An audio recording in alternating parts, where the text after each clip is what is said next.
got no recession here. We're going to check out the jobs numbers, jobs report. If you are a little confused, stay tuned. Let's get into it.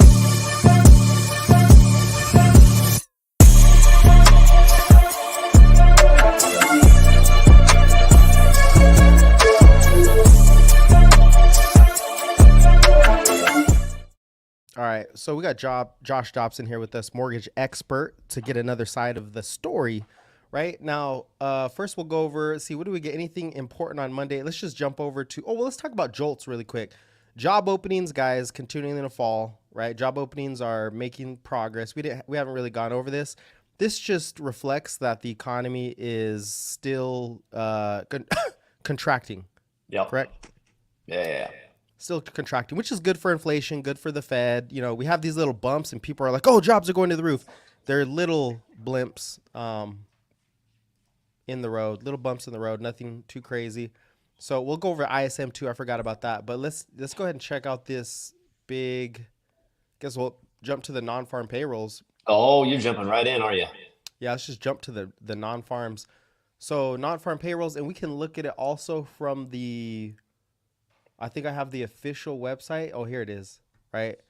Non-farm payrolls, but they don't give you a number here, and I don't memorize it. So we'll go back and forth. But for the most part, we're at 190. So we were expected to come in at 180. 190. Well, I think it was 190. Was it 190? Okay, yeah. Yeah, 190. It came in at 199. And guess what? Nobody actually has a politician or who is it? See, I can't think. Economists are always wrong about expectations. It's just a model. But the whole, the point is they came in way stronger than expected. And the question is, why is that? Josh, I'm gonna push it to you. Why do you think these jobs came out here? TikTok, I know that's not very clear. Why do you think these jobs came out so, pretty stronger than expected? Yeah, I mean, about 9,000 more than what was expected. We've discussed this in the past, right? It's the holiday season. So you've got some holiday hiring. I think really what you're seeing is kind of seasonally adjusted numbers. Not quite reflecting exactly how much we're seeing, but you're seeing some increase in some of those seasonal jobs. Obviously, they weren't the big numbers in this. A lot of it was government jobs, but for the most part, I think it was a good number. And you want to say it came in better than expected, but I mean it came in right where they were thinking it was, just a little bit higher. Right. And my take on this, and let me know what you think about this, is seasonal hiring, right? I think November is the strongest seasonal hiring. It is, yeah. Yeah, so this was, it's going to be up. We still think it slows down. So November seasonal hiring, the UAW workers came back to work, as far as I know. I think that was in the report also. And I think those are the two main drivers of the jobs report. And if we jump, oh no, that's not it. If we jump over to the report, this is kind of household survey, blah, blah, blah. Let's go down to, I think here it is. Government, 49,000 November, in line with average monthly gains. Where did they talk about it? Leisure, hospitality. And manufacturing grew 28,000 in November. 28,000. Okay, yeah. Now I think the manufacturing is going to continue to expand. That's my view on this. I think you and I are on the same on that one, because we're going to see increased manufacturing in the United States as we kind of pull back from relying on the geopolitics of everything and starting to show a little bit of strength in building stuff at home. Right. And so the manufacturing, there you go, onshoring. Hundreds of thousands of, a lot of government spending into the onshoring, bringing supply chain. So I think the manufacturing is starting to bottom, which is why I'm so bullish on the market. I think everybody thinks we're at the end cycle. A lot of people do. I happen to think, hey, we're at the beginning of a cycle. This time it looks a lot different. And that's what I think. So here's that employment part. Employment is increased in manufacturing, reflecting the return of workers from strike. So they kind of really wasn't job creation. It wasn't enormous job creation. It's more so, just holding the boat steady. Oh, I think I saw there was also healthcare was a big driver in this month's report. Here we go. Healthcare added 77,000 jobs, above the average monthly gain. And this was also part of the UAW strikes. Was it? Or not UAW. I'm sorry, not UAW strikes. What was this? Where did this come from then? Where do you think so many Yeah, you healthcare know what? jobs? I don't know. I was kind of shocked to see that the healthcare numbers were as strong as they were. Because I mean, they were the biggest gainer in this report. Everybody's getting sick. Maybe that's it. Yeah, healthcare is expanding. I mean, I mean, the report says it's mainly services, hospitals, and nursing and residential care facilities. I mean, this is a true indication and reflection of the boomer generation, right? As they start to age, you're going to see them moving into and needing more healthcare. Right. That is true. Very true. So yeah. So we got I the mean, we I've got that. seen quite a few people applying these days that are in the in-home healthcare system. So you've got a lot of people with strong jobs in that market. Yeah, that's true. So it's a pretty good report for me. I'm always taking it in context from the stock market. It's like, okay, we're not booming in jobs. I think we still slow going into Q1, Q2, but this is perfect because you don't get that sharp rise in yields. You get the Fed done with the hiking cycle from this report here. And I think the fear is starting to shift from inflation. I think we're going to get that next week the the Fed speaks, and I think he's going to end the inflation war. I think maybe he Yeah, I doesn't don't say know. it. I mean, if you look, their wage inflation rose 0.4%. So, I mean, it was a little bit, it was in line with expectations, but it's not coming down too much. I mean, I think we talked about it previously that I think that's going to be a little bit of the pressure on inflation is going to be what the wages do. And obviously they ticked up and they moved a little bit away from the 2% that they're going to be targeting. Right. And I'd say my counter to that would be I think it's a blip because of the UAW coming back. Maybe not, but if we look at wage growth here in general, I mean, I guess it could be, could be coming back up. I mean, it went down, but I think especially with some of these increases in wages in your service industry, so California raising minimum wage for fast food restaurants, the UAW strikes. I think you got the writer strike. They wanted more pay. I mean, you've got a lot of people demanding higher pay, and I think that's where you're going to see the wage inflation pressure really come from going forward. Okay. So again, my counter would be artificial intelligence. Maybe we do get some of I that. don't I don't disagree with you at all. I just don't Yeah. think that any of those industries have really gotten there yet. I mean, Yeah. as they start to maybe manufacture some of the robots needed for AI to operate in the manufacturing space, especially the car space, the auto space, you see that happening and you start seeing, the wage inflation get pulled down because there's going to be fewer people working and then you're going to see a rise in unemployment. But we didn't see a rise in unemployment this number. No. Okay. I agree with you then. So maybe the picture we're looking at is there is going to be steady wage growth, which isn't terrible for the economy, No. steady wage growth, but not faster. I mean, definitely faster than the inflation rate, which is good. But you also have the deflationary forces capping Yeah. it from artificial intelligence, which are probably more in the tech sector, finance, stuff like that. So maybe you get a switching where, okay, we don't need you.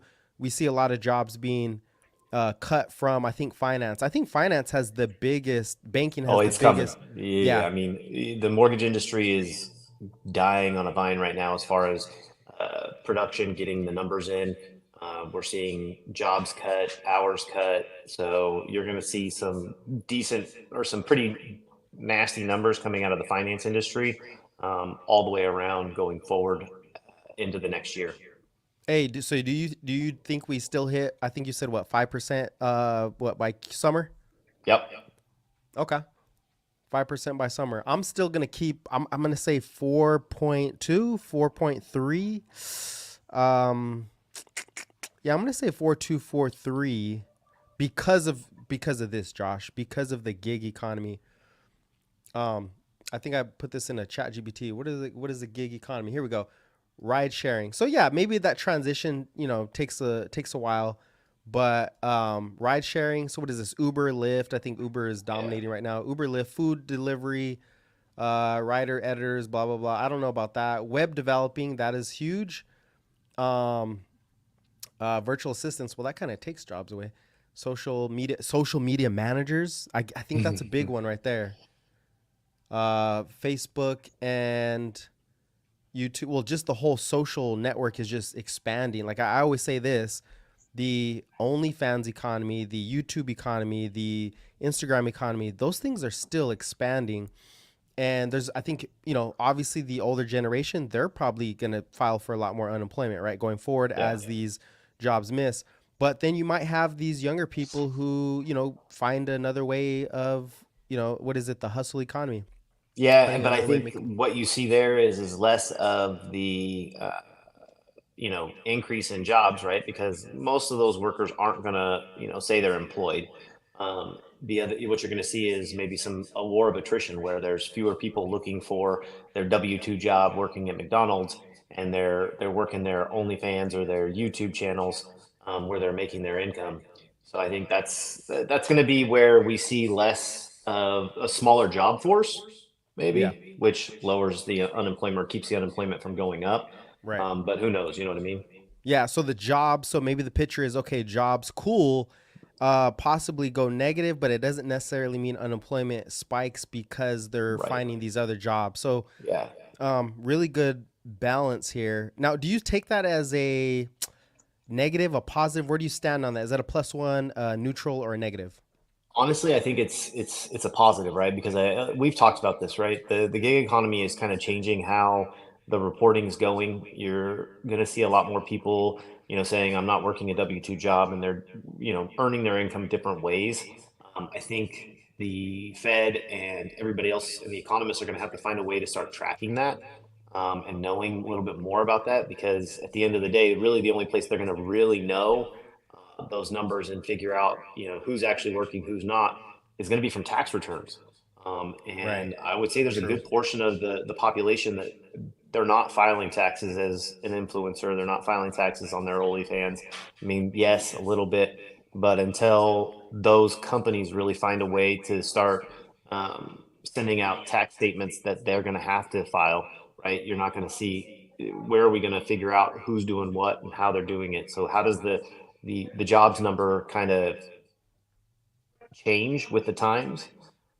But Right. I think it's a great thing for the economy, right? Because you can run social media, you can run your kind of your gig economy outside of a W-2 job if that's what you choose to do.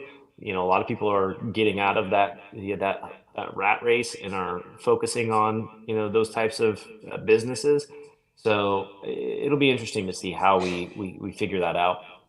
Perfect. Perfect. So the picture looks like this. Just given the jobs report right now, we're gonna look 3 to 6 months ahead here. We know that GDP is slowing into the fourth quarter. We know that Q1 and Q2, outside of any stimulus, should be weaker because a lot of the strength is coming from seasonality. Yeah, Therefore, these payrolls, this might be the highest payroll print. Let me see, December, maybe, yeah, I think this might be the highest payroll print.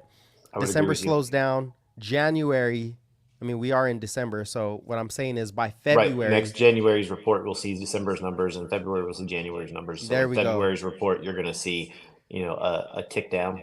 Tick down in February. There we go. So we see the tick down in February, but not necessarily a spike in unemployment No. because of the gig economy. Yeah. So which really leaves people open to the argument, oh, we're going into recession, and then they're like, well, no, we're not, and it's like, what's going on here? Like, look under the hood, the gig economy.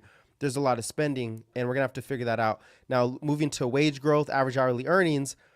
Do you think these? I guess you did say it, especially in California, these might stick a little. These might be a little more sticky. Wage growth might be a little more sticky, but you do have automation coming in other sectors of the economy, lowering that wage growth. Also, immigration. I hear a lot of the immigration. What have we let in? How many immigrant? What is the count? Oh man, I mean, there's so many different numbers. You've got politicians saying in the millions. You've got some of the people who are tracking the numbers, trying to, say there's less. But I mean, immigration's been huge. Right. So immigration's been huge, which I think keeps these wages capped for Yeah. again certain industries. Yeah. Lower Um, wages. Lower wages. Yep. And we see that part. This was interesting. The participation rate actually picked up again. Well, I Yep. guess it picked right back up to where it was. So there are people coming into labor force. This just tells me that spending is not going to fall off a cliff. It should stay pretty even. And let me see, did we cover that? Yeah, I think we covered most of the employment report. Now, moving. Oh yeah. Also, this was the initial jobless claims. Really quick, I still think this is pretty flat. You guys can see that it's not spiking, and this is your leading indicator to unemployment. Unemployment lags. We look backwards. This is giving us like a window coincident. It's giving us a window as if like you're driving a car. You look forward, or you look through the side window. This is kind of looking through the side window and telling us, oh, initial claims or unemployment claims, jobless claims are not spiking yet. Once you see this start to spike, that's when it's like, okay, we're nearing that area. But I still think the White House steps in. I think we just had Biden pass another education. What was it? Another student loan. He's trying to force another student loan forgiveness bill. And I think he does this throughout the whole year. More wherever he can. Well, he's got to try to make good on his promise, and he hasn't yet. So he's trying to find every loophole he can. Right. Okay. So yeah, we got that. Now this is interesting. Consumers' expectations, they're swinging everywhere. And I think this is the next, what is this, 5 years or 1 year? Is this 5 or 1 year? Consumer expectations first. Is this the 5 year? I think it's the 1 year. So inflation expectations this is sentiment. My bad. This is consumer sentiment. So this kind of gives you it's a leading indicator, educational purposes. It's a leading indicator to how consumers might spend into the future. That came down a whole lot. October, November, popped in December. What is your take on this? I think, Josh, this is a reflection of gasoline prices. Oh, I think there's a lot of people are starting to see a little bit of a light at the end of the tunnel as far as the cost of living.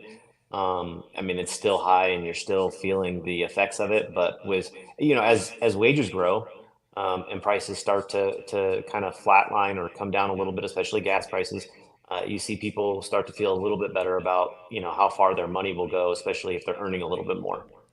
Right. Exactly. So hey, we got lucky there. We're going to talk about those oil prices coming down. I just wanted to point out that the inflation expectations for consumers, well, that was the consumer sentiment, but this is literally a reflection. Where is it? 1 year. This is 5 year. 5 years really positive. 5 year inflation expectations dropped to 2.8%. Very bullish. Just tells you it's, positive for the consumer.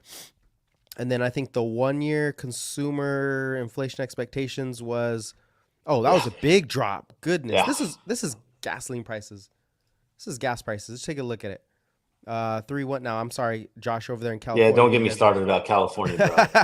Oh man.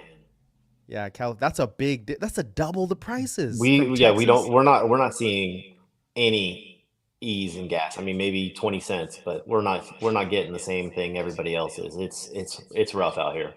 Right. So the national average 3.2. Now it's funny because people get really pissed off on TikTok when I post a video. They're like, I'm like, hey, average gas prices are 3.2, and they're like, what are you talking about? It's 4.7, or I'm paying $5 in California. I'm like, bro, this is the macro data. The world does not revolve around you.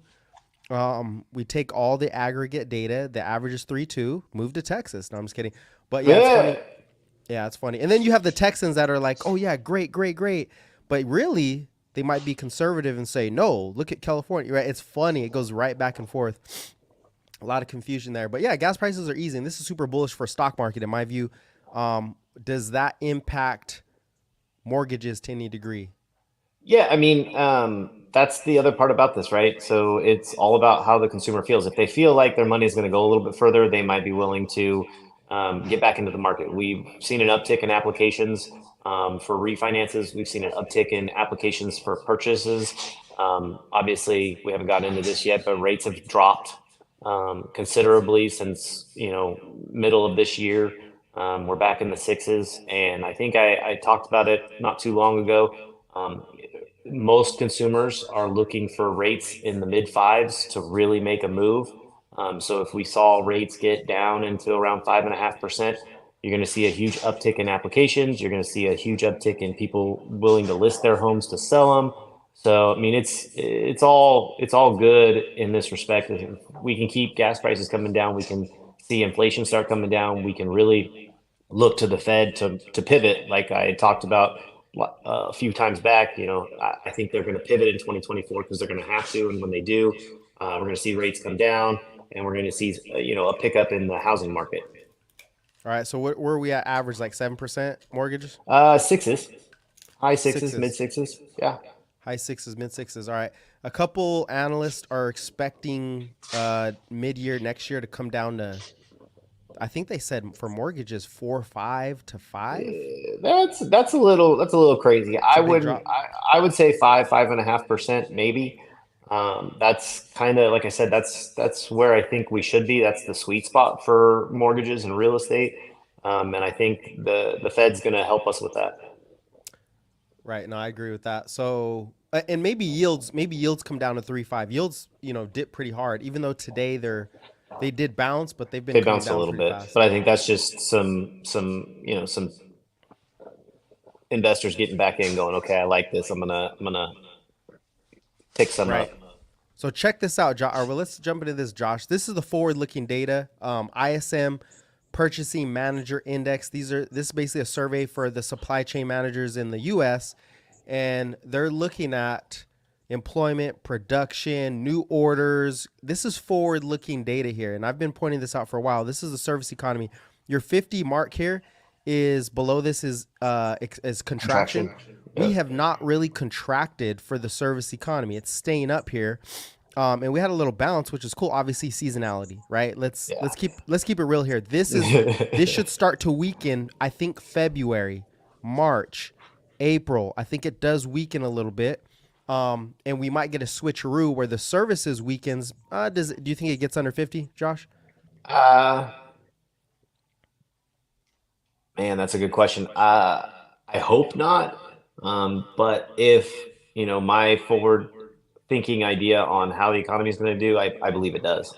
You believe it does, and we'll be watching the new orders. This is just forward-looking orders. If these start to drop below 50, then yeah, we're looking at a contraction in the service economy. I still don't think it happens though, just because I think Biden comes in and he's gonna print money, man. It's just as simple as that from my view. Maybe I'm wrong. I really doubt it. And then we go to the oh no, that's ISM services. Was the manufacturing last? Actually, it should be under here. The manufacturing economy, I think, is what takes over. ISM. Where are we at? Manufacturing. ISM manufacturing new orders. Now this is the manufacturing side of the economy, which from my understanding leads the economy a little more than services. Services are bigger, but the cycle is mostly led by manufacturing, hard goods, whatever it is. And the ISM did weaken, but new orders bounced. And I think this is a reflection of the onshoring of supply chains, the CHIPS Act, the infrastructure. We're still below. We're still in contraction territory, but you can see if we look at that trend, we're starting to bottom out here. We're starting to rise, and a lot of fund managers, they're going to get bullish. I want you guys to keep this in mind for the stocks or for crypto. When this gets above 50, I think it does actually going into February, March. I think once it gets above 50, you're going to see asset prices explode because they're looking forward like, okay, we're back into expansion territory. Although the economy, which is lagging, might be, well, do you think it goes negative GDP still? Yeah, I mean, I still think we hit the atypical recession at some point next year. So yeah, I still think we get a negative GDP report, at least two. Okay, so you think we get that negative.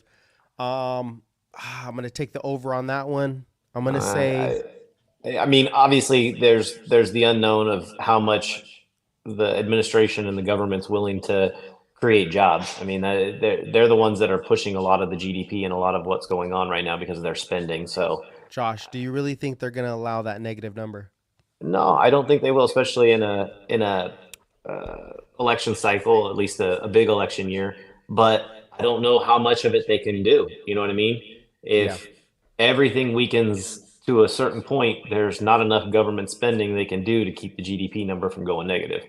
Because it has to get passed. Is that what it is? It has to get passed through. Yeah, you're gonna have to get a lot of people on board with it, and you still have a lot of infighting and issues in the House. True. So here's where they'll have to focus on California. I think this is initial claims. Look how. Oh, so no wonder you feel that recession. California has the most claims. Is this just because it's the biggest state though? Probably. I mean, it has a little bit to do with it because I mean, if you want to use per capita numbers, it's probably in line with everybody else. But no, I mean, California's not doing too great right now, especially with what's been going on and the prices we have to deal with. That's true. So Cali, New York, Texas. It's probably a lot of just the size of the country, state, The country, the country. I know. small countries, bro. And then and then you have Kansas, Delaware. These what are these manufacturing states? They're not too bad. New Mexico. Well, they're getting handouts though. They're getting handouts. I know that for sure. See, where's Arizona at? Maybe this is why I feel bullish. Arizona is not too bad. Arizona's not too bad. But I see crazy construction over here. Like they already built the apartment complex I'm in today. They started building actually when we started doing content. They were building an apartment complex. It's already done. People are Yeah, moving yeah, yeah. in. Yeah. No, I mean they're like we've talked about several times. They're building large housing projects for people to rent everywhere. I mean, we don't have much Everywhere. construction going on here in California, or at least in the Central Valley. I Uh know that huh. there's a lot of other places that are hurting. A lot of my clients that are buying new builds, actually had one the other day. We were heading to closing, and the builder called and said, "Hey, is it gonna cause any delays if we lower the price on the purchase?" And I was like, "You're lowering the price? We're at closing. Like there was no issue." I guess the builder's policy is if they have to lower prices on new construction, Right.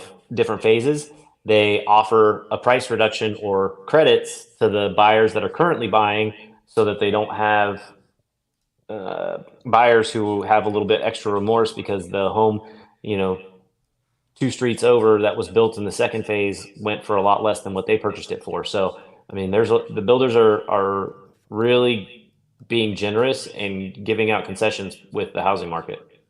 Okay. So Cali is just that off. Like Cali's. It's funny because you guys bring in the most GDP. Like you're like the fifth biggest.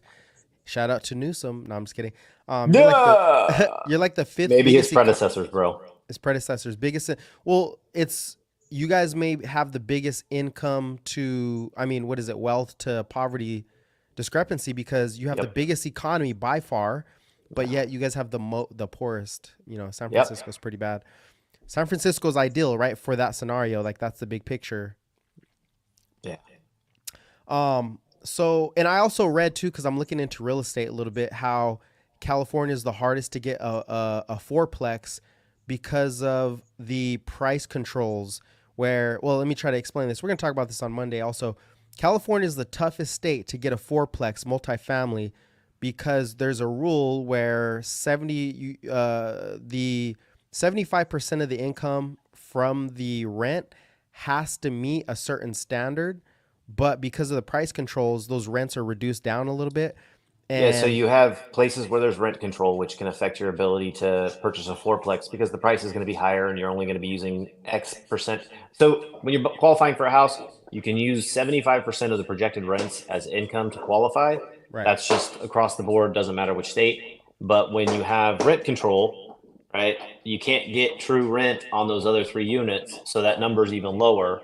And you've got to be able to show that even with that, you have the ability to pay that mortgage and qualifying for the mortgage, and that's standard across all the United States. So really, the rent control is what affects people's ability to buy multifamily in California, because you're not able to get true rents on some of the properties.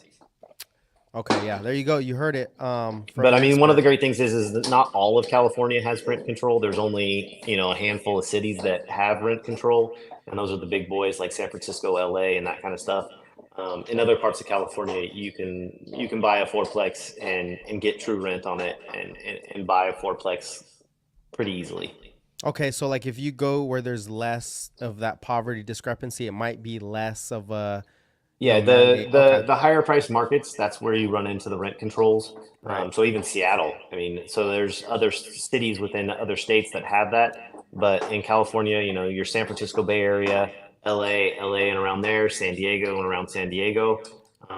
But you start getting away from those cities and you start seeing no rent control and the ability to really qualify for those fourplexes as an investment. Hey Josh, this person, MI, Hmm. Michigan. I don't know who you are. They said, why buy a multifamily when they made ADUs legal? ADUs, What is yeah, that? California, baby. So they passed regulations to make it pretty easy to add an ADU to a single family home. So assisted dwelling unit. So it's just basically throwing on a granny house or a mini home on your property and renting it out. So that's one of the things they did to try to help with the cost of living and help people in single family homes maybe afford their mortgages that they may not have. So Okay. zoning laws used to be very restrictive for ADUs, but because of the regulations that they've passed, it's almost too easy to slap an ADU on your property and rent the bad boy out, basically turning a single family home into a 2 unit property. And then what's great about it is it's still a single family and it's own single family. So the ADU doesn't really count as an additional unit. So you get the same guidelines for a single family home versus having to buy a 2 or 3, 4 unit. Okay. Shout out to you, MI. I guess you know what you're talking about. What about now? I know this is a little more complicated. Wouldn't it still benefit you though if you to get a multifamily? Oh yeah. If you're looking to get in real estate and you haven't bought your first home, you take advantage of what is it? The man, I'm coming to So when you're buying 2 to 3 or 4 units, you've got FHA, which you there can you buy go. with 3.5% down. There's even some down payment assistance programs for 2, 3, or 4 units, so you can actually get into multifamily with zero down. But the Ooh. other great thing about it is that Fannie Mae, Freddie Mac, the conventional loans, they just decrease the down payment requirement on 2 to 4 units. So now you only need 5% down as your primary residence on a 2 to 3, 4 unit property versus what used to be 15%. Okay. Dang. Okay. Wow. Okay. Because we're gonna do that on Monday. So, Yeah, they're um, they're they're pushing. They understand, or they're starting to realize that the American dream of buying a single family home and being able to afford it isn't as um, easy as it used to be. So they're encouraging people to get into the 2, 3, 4 units, obviously with lower down payment requirements and lessening some of the restrictions on how to qualify for them. now I don't want to. Well, actually, I do want to jump in this rabbit hole really quick. Yeah, What is the requirement for the? You said some in some cases a zero down yeah, for a multifamily. yeah. So we have some down payment assistance programs that will lend on 2, 3, or 4 units. How? Okay, assistant. How the hell? Okay, well, I guess that's a little deeper, huh? We'd have to. Well, no, it's real simple, right? So it's an FHA mortgage. So there's a 3.5% down payment requirement. The down payment assistance program's thrown on top of that. You can get anywhere from 3.5 to 5% of the purchase price as assistance to purchase that property. Do you know the initial requirement like for that? Yeah. So minimum credit score is 600. Um, Obviously, you have to pass the self-sufficiency test with FHA because FHA's got rules that you got to be able to show that you can afford that payment if you don't rent it out. But the 600 max DTI is 50%. What else? I mean, that's kind of it. Okay, damn. Well, I'm gonna look into that because I have a buddy in And it's he's in nationwide. it's nationwide. Okay, cool. He's in Irvine. And I'm like, hey, maybe that's a good spot. Irvine, Orange County, not too much LA ish. Where is there, I don't know how expensive it is, but maybe it would be, as everything starts to ease, maybe some people go back into California. I'm not Yeah, sure, I mean but the only issue you're going to run into in Irvine and places like that is the price of the home. You gotta look at FHA loan limits hmm and make sure that they're within FHA loan limits to be able to qualify for it. okay. Well, I guess we're all looking at this 10-year yield though, because if as long as this comes down, and this should be nice. This was a much bigger move than I thought. We went from 5 to almost 4%, a whole 100 basis point drop in 10-year yields, which is the cost of borrowing. Now, Yep. in regards to the stock market, that's why the market is exploding, guys. Well, I guess it's not exploding. It had a big move because it looks forward, and this should further fuel it because the cost of borrowing is much bigger. I mean, much smaller, which is why we saw the small caps have the biggest move. These are the companies who are not necessarily profitable, who still have debt to refi, and they've been up. I think they're up like 15-40%. They're leading the market right now, the small caps, because they're under positioned. No, a lot of people didn't own them. Plus, those rates came down drastically. Now, my thing is the reason we're looking at this. At what point do you think? Let's see, we're at 4.2 right now. I think we're just going to keep trending lower. If this should be the perfect setup for the housing market, right? Because Yep. as we go into February, I think February is where it's like, okay, rates have to come lower. The Fed is done. Do you think the Fed is done hiking? Do you think this Oh, report? definitely. Okay, yeah, because some people are going to say, oh, this report was so strong, but we know that was a lot of revisions. We know we're going to see more revisions. We know that a lot of it was UAW strikes, so that probably comes down. Now, where on the 10-year do you think that reflects the 30-year mortgage rate at 5.5? You need to be somewhere around 3 to 3.5% Okay. to get there. I mean, again, we talked about that last time. The spread between the 10-year and mortgage rates is kind of expanded right now. And it's not coming down anytime soon. So they are uh, tightening credit guidelines in most banks because of the decrease in production. So mortgage rates aren't falling as fast as the 10-year. They're not keeping it. So the gap's there a little bit. But I think as we see an uptick in applications, especially refinances and purchases, people come back into the market and start, getting a little bit more excited about housing. We should see mortgage rates start to follow the 10-year a little bit closer like they're supposed to. Okay, good. So it's that gap, that spread gap. Is it? Do you know if it's closing ever since? It It's hasn't not. started closing yet. Nah, it's Damn. actually expanded just a little bit. Wow. But I wouldn't, like I said, I wouldn't be surprised. It's going to have to, they're going to have to flush out the system. So we had way too many people in the industry. It was kind of overloaded because of rates being in the 2s and 3s%. So as they start trimming the fat and they start getting back to more normal business operations, you'll start to see that spread to close a little bit. All right, so here it is. Here's kind of what we're looking at just for a model, guys. If the rates come down to about 3.5, which may be in February, maybe February, March, that's kind of where everybody projects the economy slows enough to where the Fed might cut. So if we get down to 3.5 on the 10-year, this is where the housing market will start to get a little more stimulative. And we're gonna have Josh here. He's in it every day, so he'll be able to report. Okay, here's what we're seeing on a monthly basis. Do we see refis explode more than likely? Oh, definitely. Yeah, I mean Okay. that's like I told you last time. We're going to see an uptick in refinance applications. We've already seen quite a few, and I think that's going to be more of the norm as we move forward, especially with consumer debt, the equity that the homeowners have in their positions, and not really wanting to move. So they're going to start using some of that equity to pay off some of that debt, while also doing some upgrades to the homes because they're not planning on moving anytime soon. Now, obviously, rates get down in the 5.5% range, you may see a shift from refinance applications to purchase applications and people listing their homes. Okay. All right. I see. All right. Yeah. Well, when we get there, I mean, to me, this feels like a very, very soft landing. Um, and I wanted to point out something with AI also and see what your view is on this. I think I have it. Yeah, here it is. So another very bullish metric data set was the non-farm productivity. This is insane. So we're starting to see productivity pick up. You If were you saying take, that, man. you say what?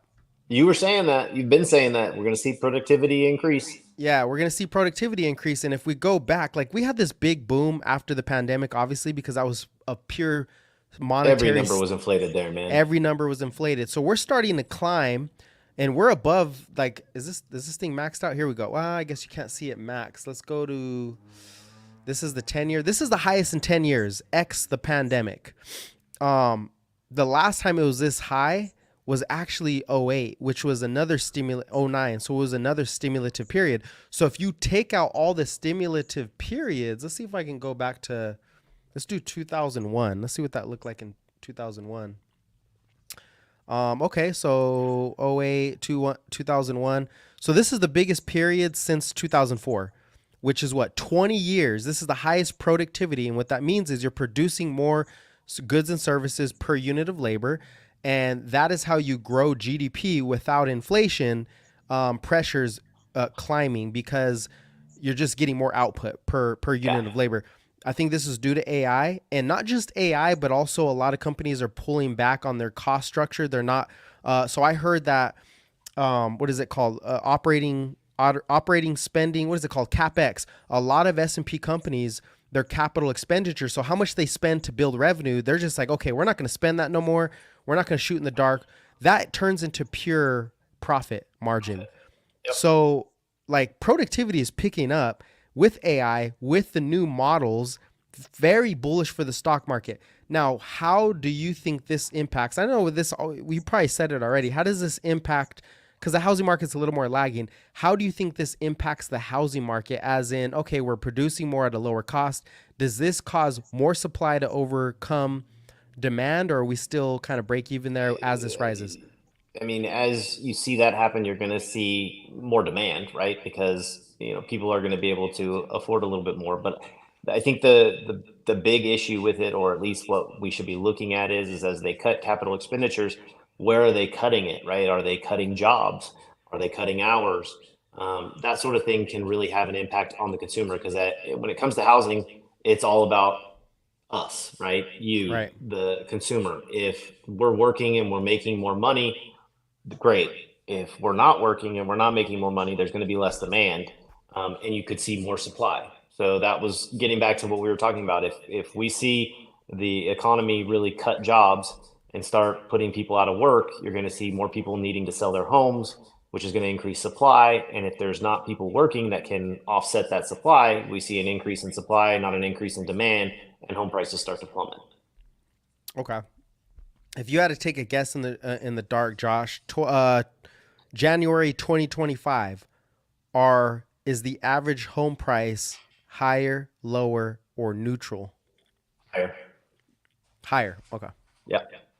But not significantly, right? Like at a very No, slow I pace. think I think and I think a lot of people miss this, right? So what we've seen over the last 10 years was making up for the crash of '08. Go back and draw a line from house prices. It's higher than what it should be on a 3 or 3.5% average increase in appreciation right now. But that was spurred by the lower interest rates.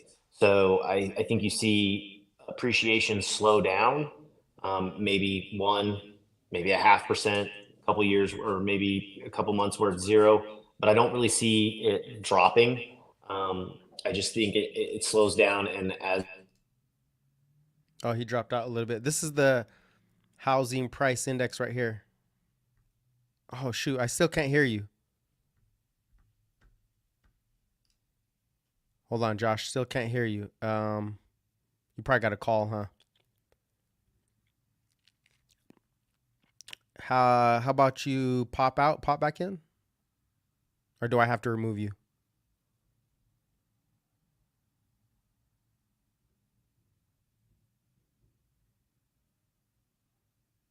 Still can't hear. Damn. All right, cool. I think he's going to pop back in. So, yeah, here's what he's talking about. The housing price. This thing has, it's been exploding. The price of homes have been exploding, obviously. But the question is, does it move up slower or faster? I think it's going to slow down. You might get some good deals, but I think it's going to start to slow down for sure, especially as the Fed looks to cut because inflation is falling tremendously. And people say, "Oh, it's not tremendous," but it is tremendous, because the expectation was that it didn't drop as fast. Now we are definitely dropping pretty quick. All right, go ahead. Back to the housing price index. Sorry about that, man. Yeah. Basically, what you're going to see A lot of what's happened in the last 10 years is due to the fact that the housing market crashed in '08, and interest rates being in 2 or 3%. So it slows, but it's going to climb. I mean, unless, we see huge job cuts and unemployment rise above 5.5, 6%, the housing market will continue to flourish, especially as rates start to come back down. Okay, and this is average. What is this? Average new home sales price? The heck? That's a little different. I've never really looked at this. Sales price. What is that? What's the difference between the new home? Oh, this is new home. Okay. Yeah, yeah. So new construction. Okay. New construction. Here's the other part, construction spending for the, I take this as a, I guess it's a real estate number, but construction spending has been climbing for a while. It's not falling off a cliff. So here's your other non-recessionary indicator. Indicator. Yeah, there you go. So we're seeing that. Now, I think the biggest change in the market, I always say this, the most important chart, and I'll switch over to that, is right. Okay, you guys can see it on there. I think this has been the most important chart in the market. What is this, Josh? Energy, man. The cost of energy. And I think this is why the market forward looking is going to be very strong. The housing market, does it affect it? Sure, but it's kind of rebounding. Maybe it helps, home sellers going down the road. But look at, dude, we were at 93 or 94. Now we came down to 69. Here's the theory, Josh. The theory is that OPEC, Saudi Arabia here's what people don't understand. I want to get your thoughts on this because it gets into geopolitics here. And just FYI, look, nat gas, I had a friend that was like, if he's on here, shout out to him. He's like, hey, should I go long nat gas? Because it's low.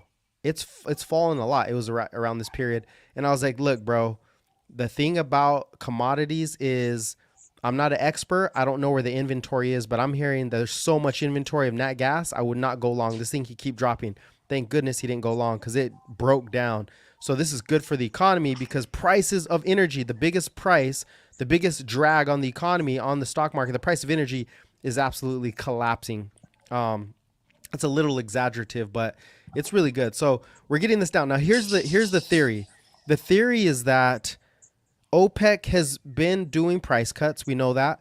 But when they cut production, or not price cuts, when they cut production, they're also giving up market share. And I made this argument back here. I was like, look, yes, oil is climbing, but there's a point where OPEC can't just keep cutting production because they're going to lose too much market share to these non-OPECs, or not even just OPEC. Saudi Arabia doesn't want to lose more to Iran, right? They don't want to lose more market share. So the theory is that they are talking about cuts, but eventually they're just going to go ahead and flood the market with, Yep. flood the market. That, man. There was a great analyst on the other day, and he was just talking about it, and he said, OPEC's going to have to flood the market like they did the last time. It'll drive a bunch of the producers out of the U.S. out because of the cost of production. And then once they drive them out, they can start jacking up the prices again. Yeah, that dude he was on again on another network. I love his theory because he's an oil guy. So it's not like he doesn't have like I need to go. He's long oil, but the dude is saying, hey, look, we think OPEC's going to flood the market and you're probably going to see $60 oil, maybe even 40, he said, maybe even 40. Now, what is the theory here? If they flood the market, they gain back market share, and in order to start hiking again, they kind of have to flood things out. What are your thoughts on that? And he made a great analysis of this because he said they've done it in the past, right? So right now, production in the U.S., there's a fixed cost for them to produce in the U.S. So if the cost per barrel gets low enough, they're not making money on what they're producing. So they'll have to cut. If OPEC can come in and flood the market, drive the price down far enough, those producers in the U.S. will be losing money to produce. So then they'll start cutting. OPEC can continue to gain market share. And eventually, and this is what they did last time, they drove a lot of U.S. producers out of the market completely, right? They just closed shop because they couldn't afford to continue to operate. So I think that's where you see the market manipulation that OPEC has, the control that they have, because it's very inexpensive for them to produce oil. They can flood the market and drive out their competition. Right. There you go. Drive out the competition, which is what Tesla's doing by cutting prices here. How does this not go both ways? They're driving out their competition. OPEC, Saudi Arabia is the monster, I think. And you're seeing a lot of those issues. Hold on. Now we have somebody on TikTok getting a little aggressive. I love it. Joey Kakomo. He says, "I can hear Josh, bro. Please stop speculating. I request to join. Look, you can't join. You don't have enough followers. So jump over to the YouTube and put your comments in the YouTube so I can see what you're saying. TikTok's feed sucks. It goes really quick, and I'm gonna lose a bunch of your stuff. A lot of you. So if you have something to say, jump over to the YouTube. Link in the description. Put your you can write a lot more on there. You can only say so much on TikTok. So jump over there. DXY is the most important chart. Yeah, DXY oil. I mean, the problem with DXY is it's probably becoming the most important chart. I would agree with that. But please jump over to YouTube and throw your comments in on YouTube, Joey, because it goes really, really too quick. What is your disagreement or agreement? I can't allow you. Let me see if it lets him accept. Oh, it does. Okay, he does have enough. Okay, let's see what this guy has to say. Joey, what up? Put in some headphones quick. Yeah, put in some headphones. See what this guy has to say. I don't know if he's disagreeing with Josh, but let's see what he has to say. What's going on? What's up? So what was your disagreement?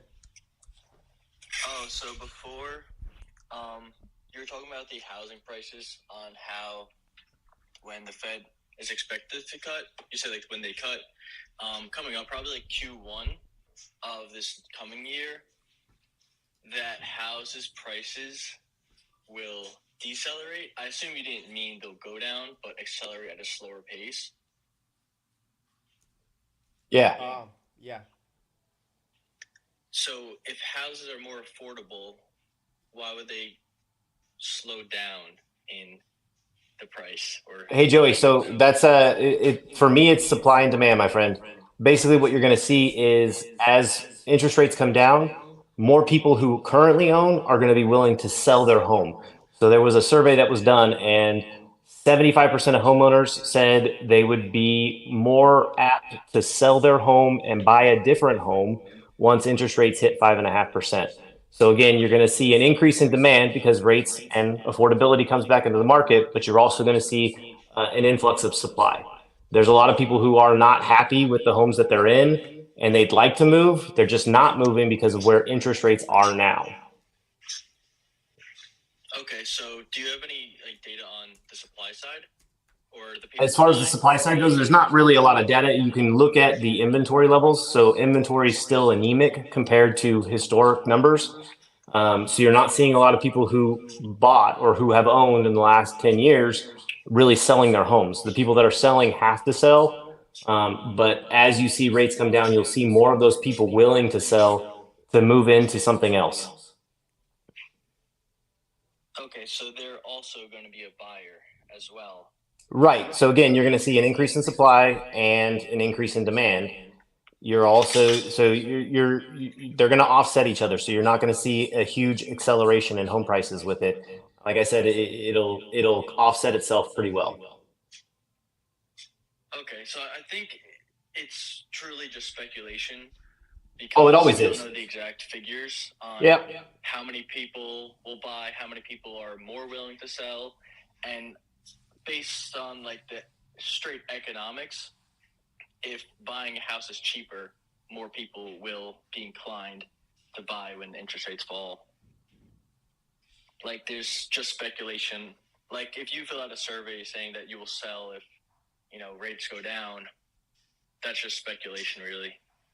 Oh yeah, and this is all speculation. We're all just trying to guess what's going to happen. But I don't. A lot of the people who are saying when rates come down, home prices are going to skyrocket. They're not taking into consideration the increase in supply that we're going to see. That's fair. Yeah, and I mean, I think house prices aren't as bad as perceived right now, because even if they stayed flat from 2 years ago, they're really down 17% or so in real dollars because of inflation. I would completely agree with you. Hey Joey, that's weird. It says you only did TikTok change their rules? It says you only have 300 followers. You know what? I messaged them and I was like, "Hey, not sure why I don't have live access." And they're like, "Oh, we're not sure either, and they just granted. Oh, it. So it damn. seems Okay. like they didn't do their due diligence to check how many followers Well, they had. there's your hack. Usually you have to have 1,000, but I guess Yeah. you message them. They got back to you. They never get back to anybody. They haven't got back to me for like 6 months. Okay. So does that make sense, Joey? What Josh is saying, or is that clear now? Yeah, that makes more sense. I didn't know you had like the data behind support, and that survey does seem accurate because there are people who would probably want to move, but they don't want to enter a new house at 8% rates or so, wherever the mortgage rates are now. Yep. Right. And also, I mean, the supply of rents are exploding, and I don't The other see part that. that's going to help as well. Yeah, I don't see that changing. So the supply of rents are gonna, and you're right. We're all speculating here. So anybody, that's what you do, though, right? It's You all speculate. educational, right? We're having a Yeah, little fun. it's mostly here's all the data, make a decision for yourself. If everybody knew what the case was, we wouldn't be guessing here. So there's no data that tells you what's going to happen. You just look at history. You add in all these different factors that maybe other people haven't seen. And then you kind of say, okay, we might go this way. Every region's going to look a little different also. But I think the rents, the construction building happening right now, because look at the White House. I always look back to policy. This is the strongest indicator of what's going to happen. We're heading to an election year. Everybody knows now, it's on the radar. The home prices are too high. That's going to be the big pressure on politicians. They're going to create an incentive to create that supply. I'm not saying housing prices collapse, but they are not going to explode the way that they have in the past, because we're going to create a lot more demand. Rents are going up, and just pure supply, right? Just pure supply. And a lot of people my age, they don't really want to buy a house. They just don't. They rather own crypto, Tesla, like that is the trend, and buy these little houses or rent with their friends. So there's going to be influx of supply. I think maybe prices go nowhere, but I just think people are underestimating what the White House will do to get that vote.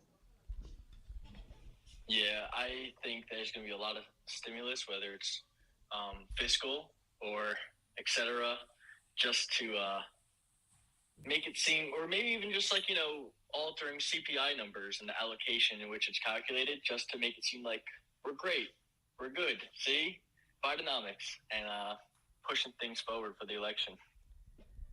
Okay, cool. Yeah, that's so you think we're going to get more stimulus here. This is interesting. Playing with the numbers. Fiscal. Do you disagree with the inflation numbers? Do you disagree that inflation's coming down? Inflation's not coming down; it's decelerating. But in this past CPI report, I don't know if you read into it, but they changed the healthcare costs from Oh yeah, consumer Joey. side to They supplier they side. they tweet those numbers all the time, bro. That they're Yeah, just that's what like I mean. when Jean Pierre gets on the mic and she explains how the economy's doing better and it's the 10th and most inexpensive Thanksgiving dinner on record. They're taking what numbers they want and twisting them. None of it is as accurate as it should be. And we've actually discussed this before. Jobs numbers being adjusted lower after they've been reported, and a lot of the numbers being inflated, and just picking and choosing where they report those numbers. You're spot on. The administration and politicians are taking the information that help them and reporting on it, and not actually giving us the real data. Yeah, it's technically correct, but it's skewed in their favor. And I would say this: nothing's going to be perfectly accurate, but when you look at the macro, you said it is disinflating. I said inflation's coming down. What I mean is inflation is always up, because that is literally how the economy works. There's not an economy where inflation is falling consistently year over year over year and the you're doing economy well. grows. You don't get a Yeah. growing economy without inflation. When I say inflation's coming down, or do you disagree with that? Because this gets super political, and I love it because people just talk with their politics. They don't look at how the economy actually works. Inflation is decelerating at the fastest pace ever on a year over year basis, right? That's the measure, year over year, 3-month annualized. I look at CPI, everything, PC, CPI, PPI is negative. PPI literally went negative. So inflation is decelerating. Regardless of who's in the White House, it's still decelerating. They might play with the numbers to show something, but it's still coming down. In regards to the stock market, it doesn't care about the level of inflation. It cares that it's making progress.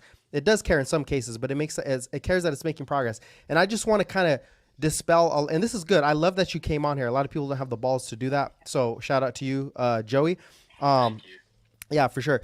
But yeah, it's just people speak with their politics and it's very misleading. And I would say that, you know, whether you think it's Biden or it's whoever's in the White House is pulling the strings, inflation is coming down primarily because the macro factor, oil is coming down, and also oil is coming down, and also we peaked in 2022 in June. So when you measure from that level, it's just it can't go up any further, right? Does that make sense? When you measure from the peak, it can't go up. Yeah. Well, what I'm saying is, Technically makes sense. Like I'm with you. Like, yeah, you know, I don't think Biden's the one who marched along and like said did all this. It's, you know, he's just a sitting guy who gets the blame and who gets the praise when things go bad or wrong. And like, you know, it's more the Federal Reserve who actually controls the monetary policy, shrinking of the balance sheet, controlling the M2 money supply, and that is what more so affects inflation. I'm kind of confused. So you said it went down because oil, like what other reasons do you have that it went down? Because are you attributing Biden for being the reason it came down, or? oh, I love the political sentiment there. You brought it in first. So. No. I'm saying I love it because that's a really good question. So what I'm saying is, regardless of who is in the office, the pandemic hit. Okay. So the facts are the pandemic hit. What did that do? That caused inflation to tank because the economy shut down. And then when they pumped the fiscal and monetary stimulus, inflation exploded. Whether Trump or Biden's in there, inflation's going up. It doesn't matter. It might not go up as much, but it's still going up tremendously. And then you get a war in Ukraine, it goes up tremendously. The price of oil goes up, it's going up tremendously. So it doesn't matter who's in office. There might be some small tweaks, but inflation was going up regardless because you had a shutdown and then a reacceleration. Does that make sense? Yeah. Okay, so that reacceleration peaked is what I'm saying. And it peaked in 2022. So people don't have the same checks and spending that they had in aggregate as they had in when they first had it. 2020. Yeah. There you go. So they don't have that. That's over with. The price of oil is the biggest input to inflation. Do you disagree? I think housing is actually, like rents. I did look at I haven't looked at the CPI breakdown. Okay, let me put it this way. Energy, what does the economy use the most? Energy, or what does the economy use the most? What is the backbone to the economy when it comes to prices? Say housing. Well, because housing is like the commodity. Housing's not a commodity; it's an after effect. The underlying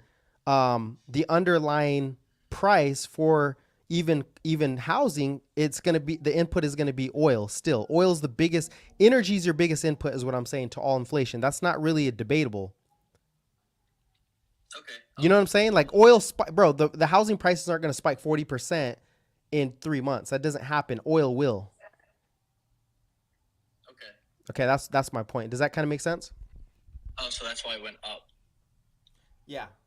So how come it went down? It's what, like, it's like, is it Biden attributable for that, or like?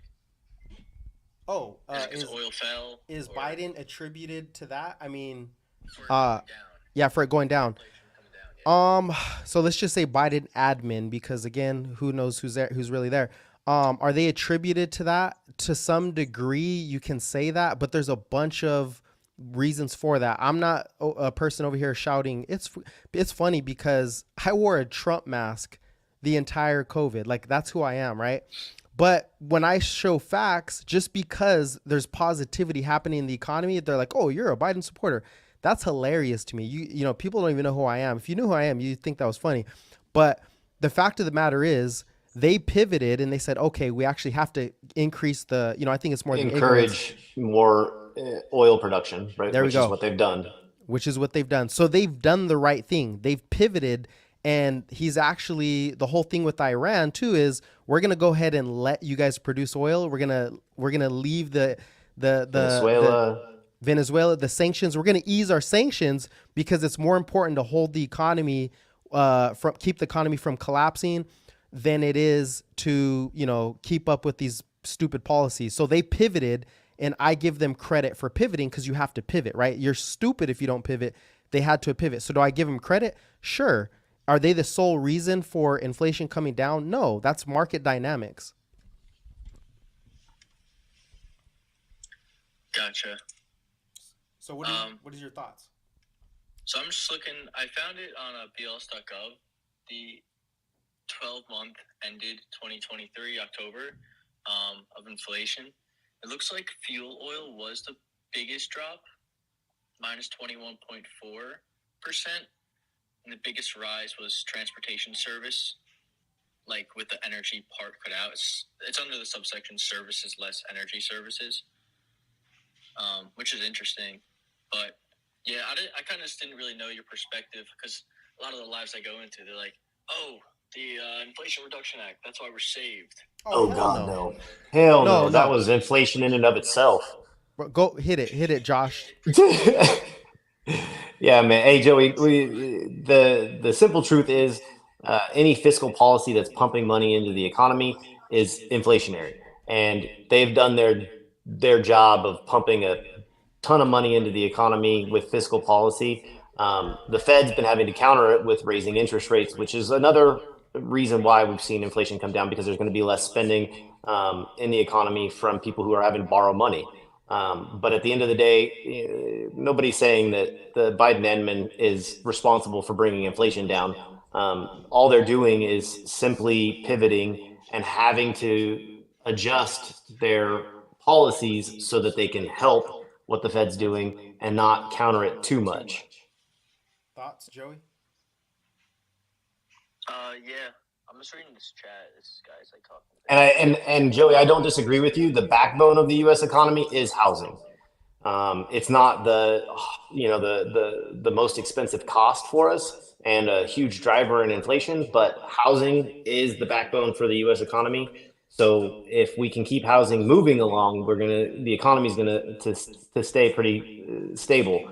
But I don't think it's the biggest cost. And we've seen rent start to come down in some places. So, rent inflation is going to start easing. And like you said, if interest rates come down, the housing payments on mortgages are going to start to come down. So there's a lot of windfall there for the housing market to help with inflation and help the economy as well. Yeah. And overall, don't get me wrong, I'm happy about, 3.2 inflation. We had a report on Tuesday. I'm happy about it. I think, Powell and the Fed and all those guys are doing a good job at slowly reducing, the balance sheet. Rate of inflation. And all their policies, higher for longer. It's I think one of Biden's, main points when he ran was shutting down these pipelines or stuff like that. So it's funny that he's doing oil stuff now and pivoted. I think that's a good idea for the economy. I don't know if you want to. So you were just trying to make sure we weren't straight tarded. Yeah, I don't know. I'm kind of. Yeah, no. I get it. I appreciate it. That's good. You got to check people because keep them honest. Anybody out there saying the Inflation Reduction Act, I haven't ran into anybody saying that. I get the opposite because I literally just say inflation's down. They think, oh, you're a Biden supporter. I'm like, bruh, I'm a money supporter. I'm trying to figure out how to make more, the market. I always look from the perspective of the stock market. The market doesn't care who's in office. It cares that the numbers are getting better for the stock market, right?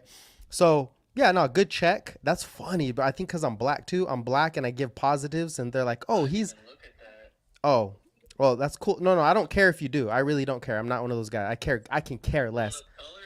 Yeah, I can care less. I think it's stupid. But my point is, shout out to you for checking people. I'm glad you jumped on here and checked. Is there anything that you wanted to add that you wanted to add real quick? Josh is a mortgage expert. What did you want to add, bro? I don't know about mortgage, but I had a question. So, the yield curve. I saw you had the 10-year yield up before. The 2 and 10-year yield curve. Yeah. I think you quote me, you could fact check me on this, but I think it's 10 out of the last 11 times the yield curve uninverted, a recession came between 1 and 6 months. Oh my gosh. Hey, jump on YouTube, bro. They just flagged me. Yeah, so you're talking about the inverted yield curve. Yeah. They jump on YouTube if this ends. They flagged me. See, you can never talk about. What did I say? Oh, you talk politics, bro. You talk Biden. Lee, because I said I'm black. That's crazy. So if this ends, Joey, go to my YouTube. I'm sorry. Okay. Go to my profile. Just jump on the YouTube and throw your comment, subscribe or whatever. They might end it. I don't know. We'll see. Anyways, go ahead. Josh, what do you think though? Yeah. So this gets into the whole thing that we've been talking about, right? So the old indicators and the old data, kind of showing what's going to happen. I am of the mindset that an inverted yield curve leads to a recession. That's just kind of one of those indicators. I felt that way for a long time. I still think a recession's coming. So the yield curve was inverted. It's being uninverted. That typically means that we're heading into a recession. I don't necessarily know that we're not in a recession now. Just because the data on the GDP doesn't show negative for 2 months or for two reports doesn't mean that we're not already in a recession. I just think it's all new and the data doesn't reflect how the economy's changed and what's going on. But the inverted yield curve is a great indicator for a recession, and I've been in the boat that we're headed to a recession or in a recession now, and it doesn't feel the same. Yeah, I'm with you. I like that. Let me tell you what I think from a stock market perspective. Okay, here's the thing: the yield curve inverting. First of all, the guy who created the yield curve, he said that this time it's actually not signaling correctly. I forgot his name. I can go do the research. I don't memorize people's names, but he was saying, hey, this isn't signaling correctly. Actually, if we do get one, it's going to be mid 2024. This was back, I think, like 3 or 4 months ago, and he said it first about a year ago. So he's like, hey, this is not right. Number two, the yield curve is a lot. What? I'm sorry, what? Sorry. You said if we get one, get a recession, you mean? Like a deep recession, because there's a bunch of definitions of recession, right? Oh, unemployment spiking, business activity goes negative, and negative GDP. Well, business activity went negative in one area, which I've been saying rolling recession. So it's been negative in manufacturing, but services never went negative, right? So you kind of get a recessionary environment, but it's not really recessionary.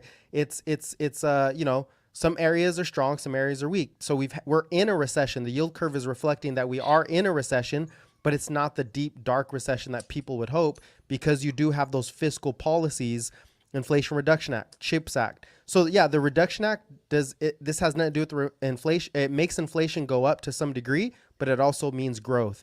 So Inflation Reduction Act, CHIPS Act, and the infrastructure bill, you're not going to get a deep recession when there's that much fiscal stimulus coming into the economy. And at the same time, the 5% interest rates, guess what? That is also yielding income to the rich and the wealthy. And also Apple is yielding, dude, Apple probably has $500 billion of cash. They're getting 5% on that cash. They're not going anywhere. So you're just not going to get that deep, dark recession, in my view, because we're in an election year also. So again, going to the yield curve, the other part is the yield curve used to be the signal ahead of time because the Fed never spoke.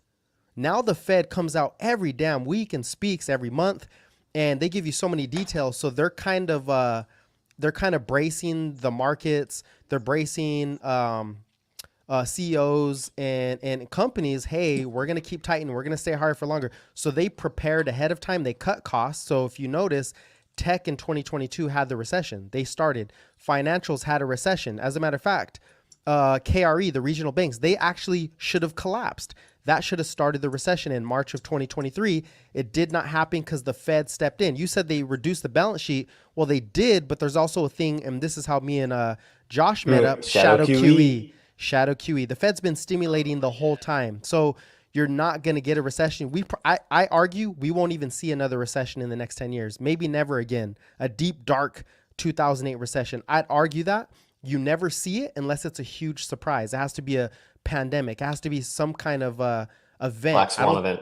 Yeah, black swan event. That's the only way you get it, because the Fed's balance sheet, because they just, what it does is it drains the lower class on their way. If you're not invested, you're screwed. Basically, if you're not invested in the right assets, you're gonna lose buying power. So they're gonna save the economy that way. So the yield curve isn't as accurate. It gives you some signal, but everyone's like yield curve, yield curve. Guess what? They were wrong the whole time, and they'll continue to be wrong because the dynamics of the markets have changed. The Fed is speaking into existence ahead of time.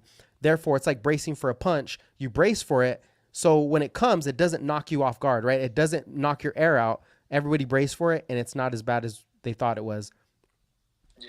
So the yield curve, you can correct me if I'm wrong, but I believe it's not like pricing in the recession right now. It's when the uninversion happens, when it kind of returns to its normal state, that the recession is, that's when it always started, like 9 times out of 10, 3 to 6 months after it uninverts. So right now it's still inverted, and usually we see market rallies during this time, like a bit of a return to normal.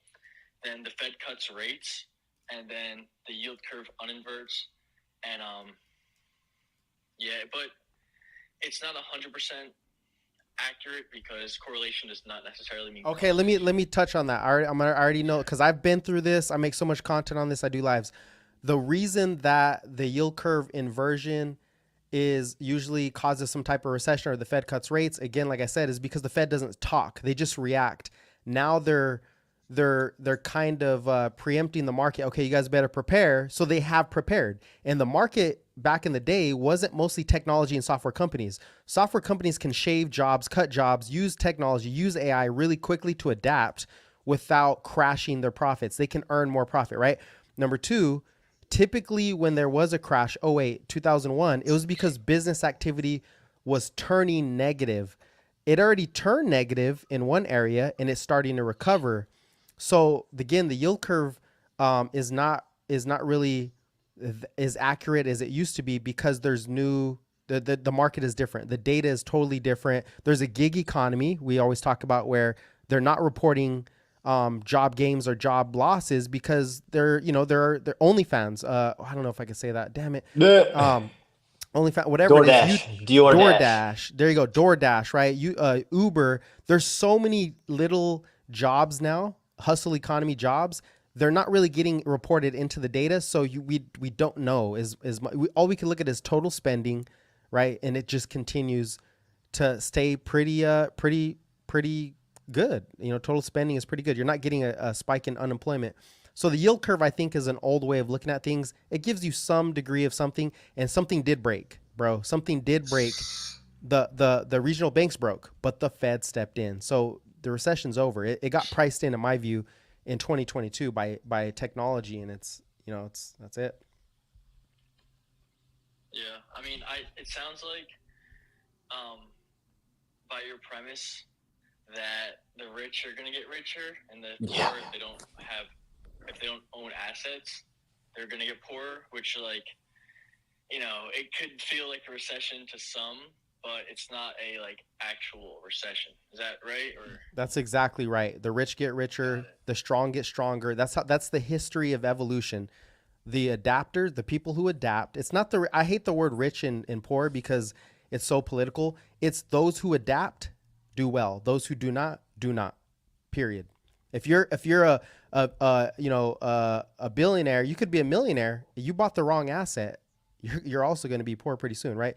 Your commercial real estate business collapsed. You're going to be poor pretty soon. If you're poor, right? I was broke at one point. I started buying Tesla. I started buying crypto. I'm no longer poor. So it's the educated, those who implement, take risk in the right areas, who adapt. That's who does better. And those who do not, just do not.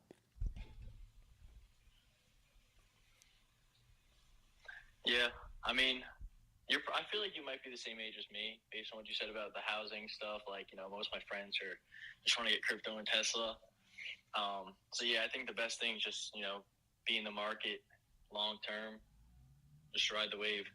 Yeah. Education. I say point blank education. And there's not too much of it. There's a lot of scams out there, right? Which is why I bring in a mortgage expert instead of all these TikTokers that are just like, housing market crashing. This is worse than 2008. This will be the worst ever. Bro, that's why I go live, because you can't discuss these things with those people. They just say all this stuff to get views. versus, okay, let's dive into the data, the nuance, what's changing. How about somebody that actually works in the mortgage market versus somebody who's just trying to get clicks? You know what I mean? Yeah. Do you trade options, or you kind of just buy stock and hold? Yeah, I'll trade options. I have there's a bunch of different stuff I do. Oh, you know what? Let's get to that. Did you have anything else to add, Joey? I wanted to kind of get something with Josh. I didn't want to take up his time too much. It's already been an hour and 20 minutes. Did you have anything else on top of that you disagreed with or debated, or that you wanted to debate on with the housing market, or did we get through all that? Nah, I'll let you guys go. I appreciate you allowing me to jump in here. Hey, feel free to always follow me. Feel free to always jump in, bro. And cause I love it. I don't want to just talk to myself. I don't have like a huge following, but I love to have people on, hear their perspective. I love to debate. Maybe I'm wrong about something. You know, Josh puts me in my place all the time. So maybe I'm wrong about something. So yeah, feel free to jump on anytime, bro. Sounds good. All right. See you guys. All right. Stay blessed. Enjoy. You too. Peace. Hey, and if any of you guys want to do that, go ahead and jump on. I was just like, this guy doesn't have enough followers, but I guess TikTok is, Changing the rules. changing the rules up. You just got to tell them they're not paying attention. They're watching Netflix. All right. So what I wanted to show really quick, Josh, and I want to get your spots. You are now a Link Marine, I believe. Here we are. You are now a Link Marine. My boy, Link. Link. All right. So yeah, let's go through this. So we got Chainlink absolutely exploding. And we're going to go, wait, let me take this off. We're going to go through a couple of things on here. So what are your thoughts so far? How do you like, Josh, how do you like crypto? Honestly, I mean, I've held Bitcoin. I've held some of the other ones. I've held Ethereum. But I was more so just speculating and not really knowing much about it and kind of riding the wave. I got out of it a while ago.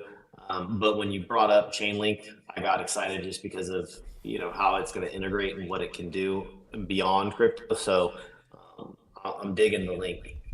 Yeah, and it's starting to break out again. I think we're going to be above 20 pretty quickly here, especially that Bitcoin already broke out. It's probably going to take a little breather. But the news on Link, so this is just the chart. I know the stupid thing is showing the 4 squares. I don't want to deal with this crap. Hold on. How do I get it back? Let me try to get back to regular grid. Oh my God, it's annoying. All right. Yeah, TikTok sometimes sucks. Hopefully they don't ban me for that. All right. So yeah, let's jump over to the news. I have it on my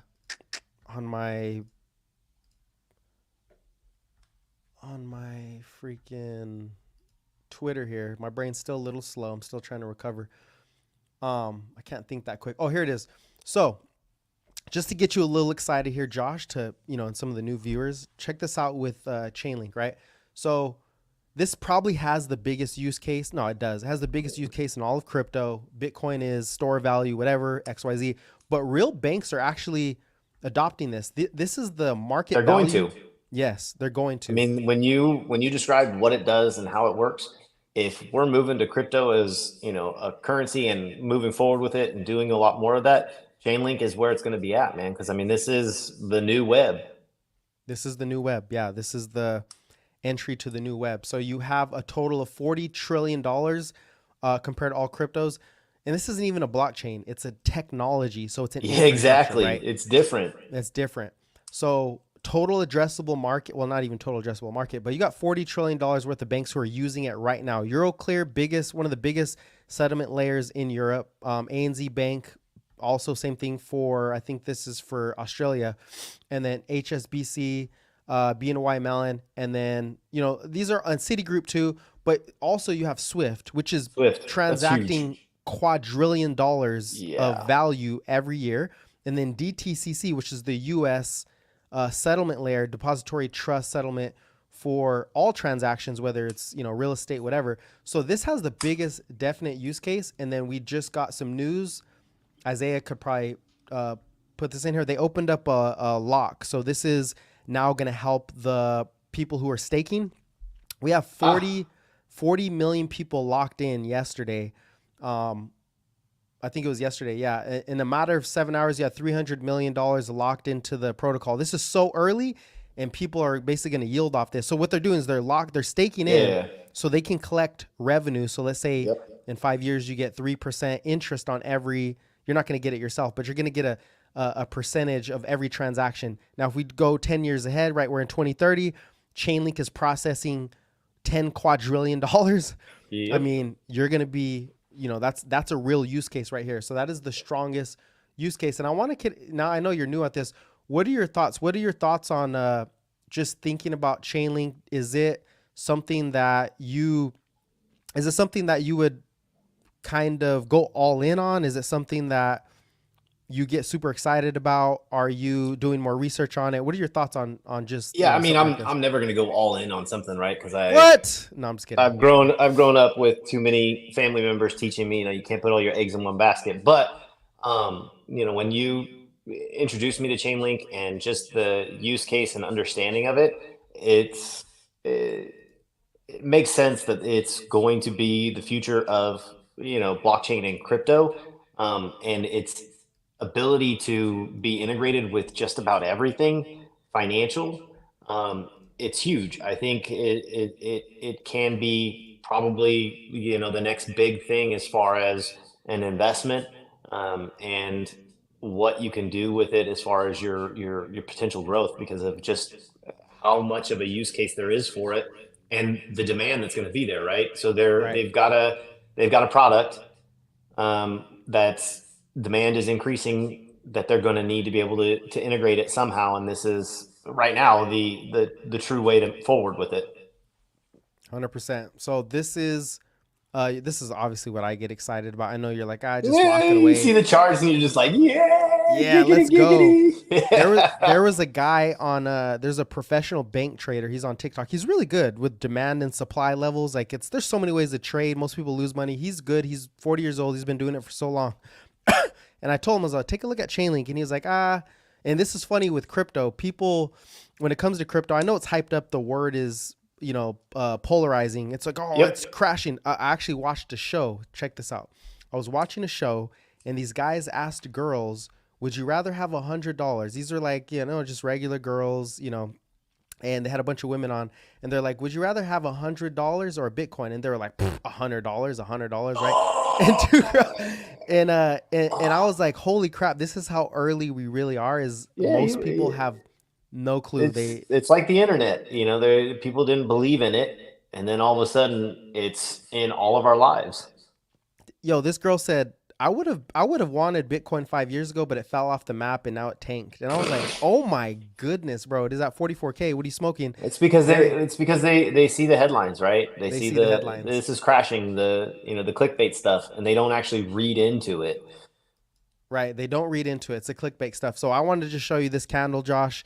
We haven't seen this for a while. This was during the lock period. Massive. Yes, this was the lock period last night. Everybody locked in, and now it's like a bond, right? Like over time, it's a bond, except for it's going to go up not 10x in the next 6 years. I think it goes up 100x. I think speculative, but yeah, it is speculative, but I'm optimistic, and so far my speculation's been pretty correct. I'm going to get humbled. I've always been humble. That's the name of the game.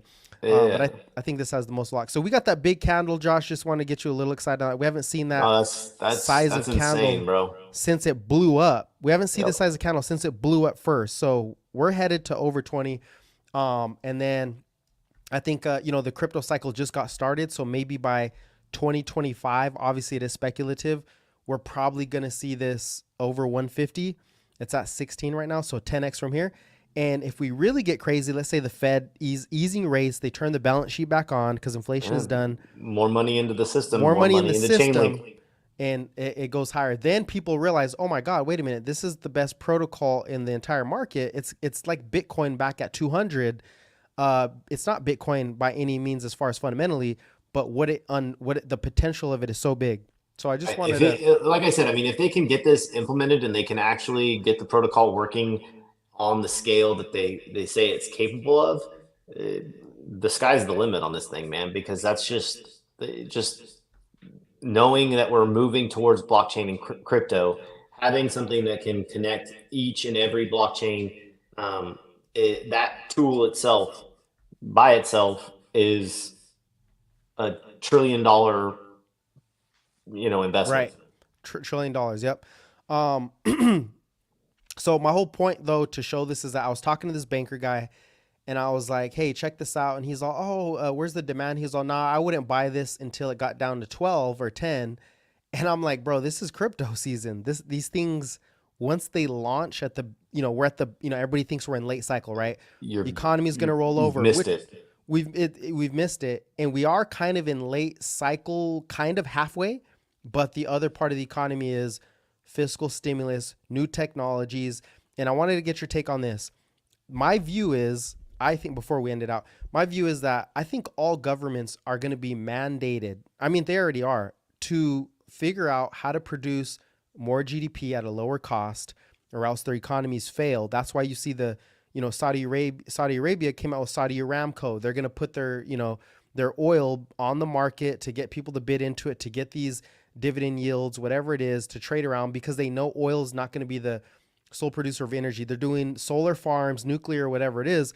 So would you say that tech or what is your thoughts on like governments around the world, especially with China, chips, Nvidia, the whole going after Taiwan, they kind of have to print a lot of money to change the economy into a tech economy where it's all about data.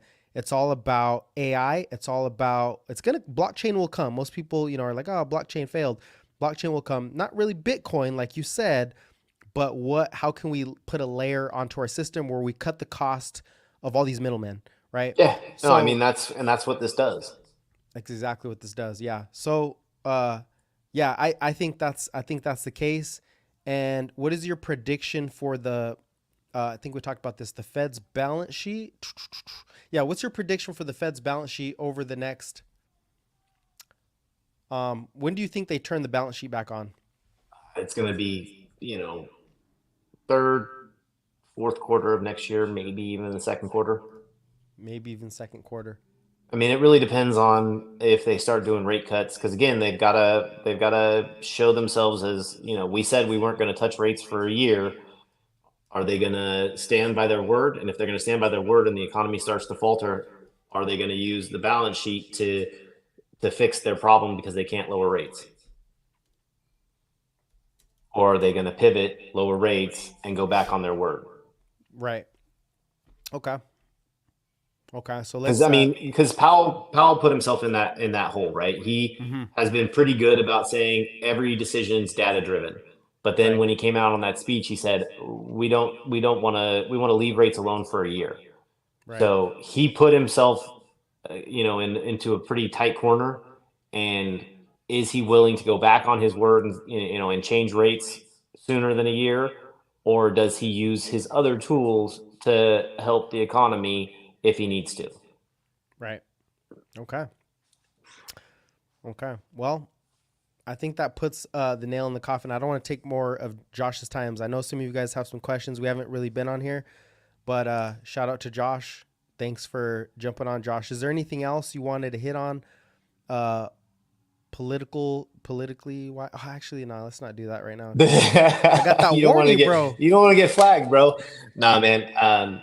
If you want to invest in real estate, now's the time to start planning. If you're going to invest in crypto or the stock market, start educating yourself. All right, you guys heard it. Thank you. All right, brother. Thanks, I'll check you Josh. later. Have a blessed weekend, man. We'll catch you later. All right. Give me 1 second, guys. I know we'll go over some of the technicals really quick. I haven't been feeling the best, and I thought it would go away, and it just didn't. I lost my voice again. I'm not going to go over all the details, but I am still building that course, trying to make sure everything's ready and set for next year. But yeah, let's go over some of these technicals. Give me a real quick bathroom break, and then we'll go to that chain link. I'm going to just focus on kind of chain link, where the prices are at, talk a little bit about that, and then we'll end the stream. All right, I'll be right back.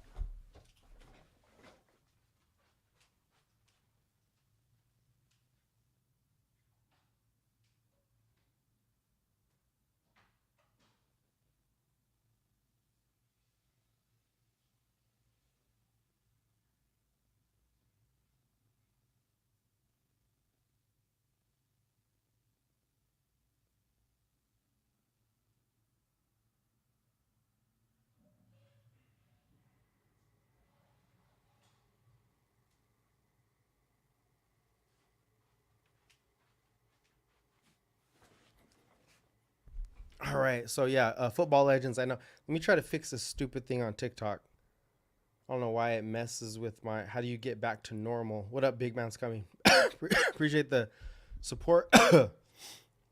Let's see if I can. No, that's not it. Come on, bro. How do I fix this?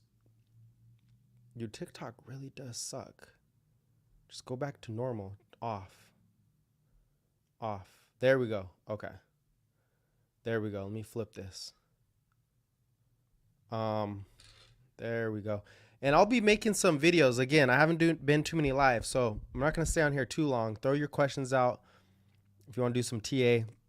I'm going to start with Chainlink here. We did get some good news. See, football legends. I know you're asking about Link. What is that red zone? I was just practicing some different ways of throwing up charts because, again, we do technicals, we do fundamentals, we do macro. Now, my content has been mostly macro, but just check this out, as macro improves and all the macro, concerns will start to disappear. Not all of them, but most of them will disappear. It's going to start changing the fundamentals. Who are the best companies to buy? And this is not financial advice. Disclosure. No, I'm just kidding. But it's going to start changing the fundamentals, and then we're going to be in technicals. I say by Q4, second half. So maybe summertime, crypto's going to rip insanely somewhere around there. Again, it'll pull back, and it's going to be about the technicals because it's going to be the rally's going to be on, right? And people are going to say, okay, inflation is done. That war's over. There's no recession. It's time to be a stock picker, or like I say, an asset picker. So I think that's what we're looking at here. Big bullish. Yeah, I appreciate the support. Big man's coming always. What up, Dimaj? Again, guys, it's always easier if you guys jump on the YouTube because all these comments get lost and I don't have somebody looking on here. So if you did say something, you could just re-say it again or ask again. That's awesome. Yeah, there's a lot of key factors to it. And I think we're entering the end of macro. It'll probably take another 6 months, but we're entering the end of the macro fears. The Fed is pretty much done. I mean, the Fed is done, but they're going to cut rates, not because there's a huge recession, but they're going to cut rates because the inflation war is over. And Tom Lee has been the GOAT. Just so you guys know, if you guys want to check out Tom Lee, he's been the GOAT. He's predicted all this since 2022. This guy is a monster. I do steal a little bit of content from him, and try to re-say it where it's a little easier to understand because he talks in, professional stock market terms, and I try to ease it for you guys, right? I'm not the smartest guy in the world, but I'll figure out a way that you could take advantage of the information, however that is. All right, so Hassan, you just mentioned there was a time window last night to stake your coins. That's why you see a big spike on volume. Can you elaborate on that? Yeah. Yeah, so my brother would be the appropriate person to explain the whole staking, but in easy terms, basically Chainlink has a staking program. This is the roadmap to profitability for token stakers. This is a roadmap from them, which is they lock up their tokens. I think it's like 29 days. It's going to change. You can lock your tokens in. You secure the network, just like Ethereum, and you secure the network, and you're going to get a yield on that. So you are, and there's some, if I were you, I'd go follow this guy. This guy explains it. The thing is, they say it so complicated, it's hard to understand. So Fishy Catfish, he's on, this guy is cool. He's on Twitter. He mostly does a lot of tweets. His name is Fishy Catfish. Let's see if I could find him. I know I retweeted him a lot. So I'd go follow these accounts right here. Here's one, Chainlink. You could follow the actual Chainlink Twitter, right? They talk about it. The thing is, it's very complicated, which is why you need somebody smart to simplify it. But the staking in general is just that, they have an opening to stake your coins at this certain level. Once they stake those coins, now you're locked in for a certain period of time. You secure the network. I mean, it's literally just like buying a bond. You're supporting the U.S. government. They're going to pay you interest. That's how it works. They're going to pay you interest. And the good thing is it is risky still at this point. I think it's still risky to some degree, but I don't understand the risks enough to tell you how risky it is or how bad the risk is or how good the risk is. I don't know. I'm going to go ahead and play the price action. I'm not a staker. I'll stake, maybe into the future, I'll stake. But the mistake people do is they stake when price is too high. And then when it pulls back on them, their staking rewards fall. So the best time to really stake is at the very beginning of a cycle. So these people are already locked in. It's already full. The pool is full, right? That is $500 million of people that were willing to stake. And all it does is it makes the network even stronger. Makes the network a lot stronger. Where's Fishy Catfish at? I would just follow this guy. He explains a lot. I've just been retweeting him. You can see it on my Twitter. Anyways, it is complicated language, terminology, and I'm here to just simplify it. So yeah, let's just put it this way. Stage 1 of staking has started, and that's very bullish for the protocol because it basically attracts people who want to create yield. It's going to attract institutions to some degree. Not yet, it's still small, but once it gets to, I'm going to say like 30 billion, which would be a 3x from here, somewhere around $40 chain link, the price, I don't want to say the price accelerates, but it's going to attract a lot more opportunity there. Okay, so anyways, back to the charts. I'm not a staking expert. I try to, like, it's hard for me to know everything, right? I can't understand all the macro, the fundamentals, and the technicals and still get this. I would spend all my time doing that, which I'm not going to do that. So there's smarter people out there. I'll just point you to them, which is Fishy Catfish or Chainlink God on Twitter, right? Anyway, so back to the price action. Here's what it's looking like right now. Let's go to the 1-day chart. We'll just look at the daily chart. And I just have the big demand zone. This was a huge demand zone or support zone for Chainlink. I don't think we come back here unless the only way that we come back into this zone, I think it's possible we come back to like 14 for me, right? I'm either going to buy the retest of 1650. And this is not a financial advice at all. This is just probably what I would do is I would look at, maybe I can't say those words. I'm really trying not to get banned because it puts us back a lot. I'm looking at 1650 and I'm looking at 15, pretty much 15, 16, 15, 15. I know we were hoping it would come all the way back down to 12, but when these things move, when crypto moves, like you don't really have much opportunity. You know, let me make this bigger on YouTube so we can see it a little clearer. Just remove myself. Actually, no, we'll do that. There we go. So you can see who you're talking to here. All right. So, yeah, I think there's a couple ways you can get here. Now, look, you can be very conservative and wait, but, you know, typically you need something really bad to go wrong, which could be the Fed hikes next week. I don't think they hike. It could be there's a black swan event. I don't like to bet on that. We're at the beginning of the cycle. You know, cryptos are leaving the first wave, and I think it's going to be really hard to get in. When this volume started to spike for Chainlink, right, on the 30-minute chart, I was like, all right, that's it. And I actually should have got more, but I'm pretty full. Like, I'm pretty full. I'm looking at this move. I'm going to guess over this weekend, sometime this weekend, I'm probably going to be fully sized in. I read that it's not good to talk about how much money you have or what you're putting in there.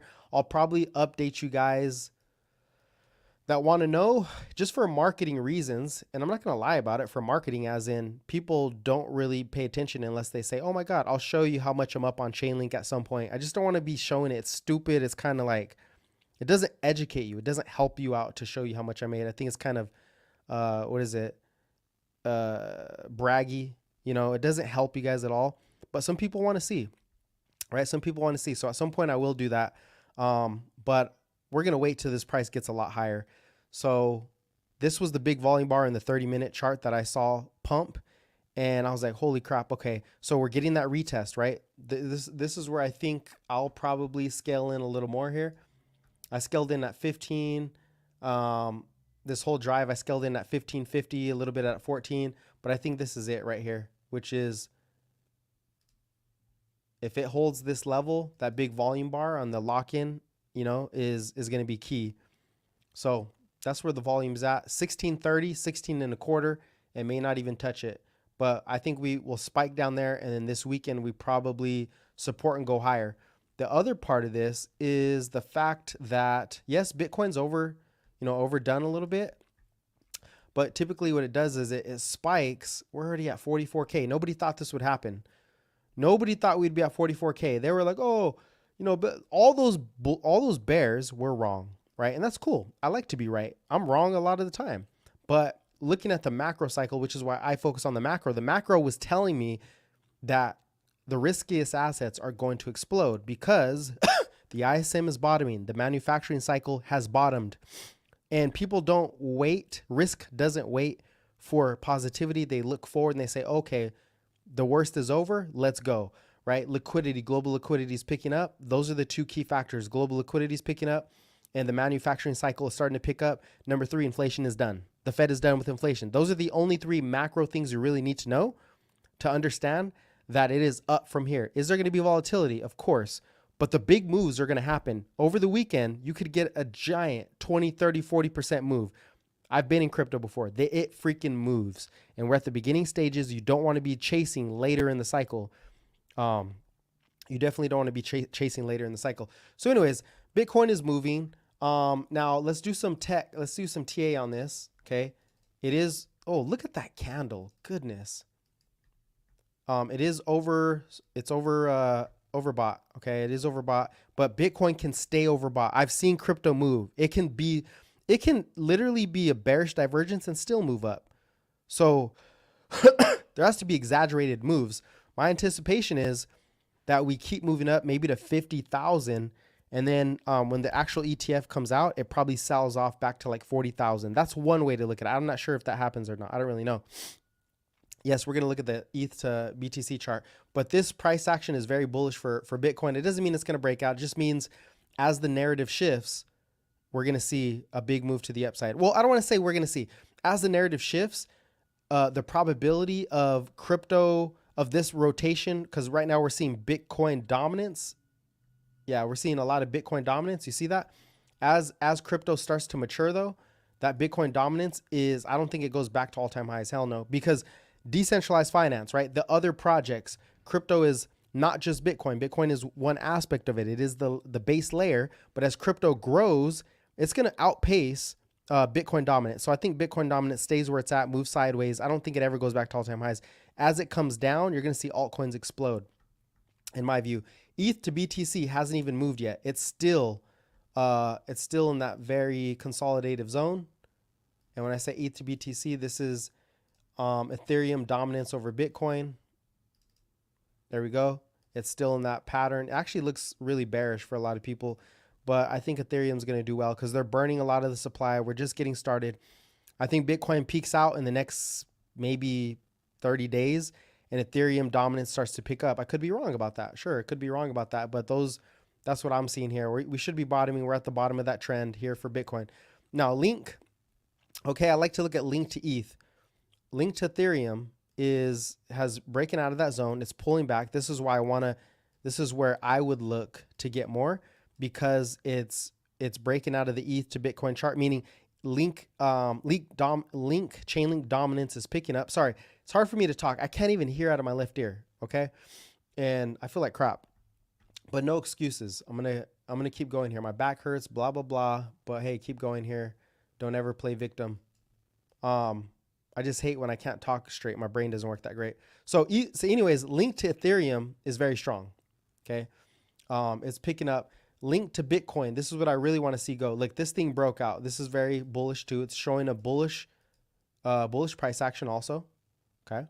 But we know that this pullback in Link to Bitcoin is because Bitcoin's picked up. I think Bitcoin has pretty much ran out of juice.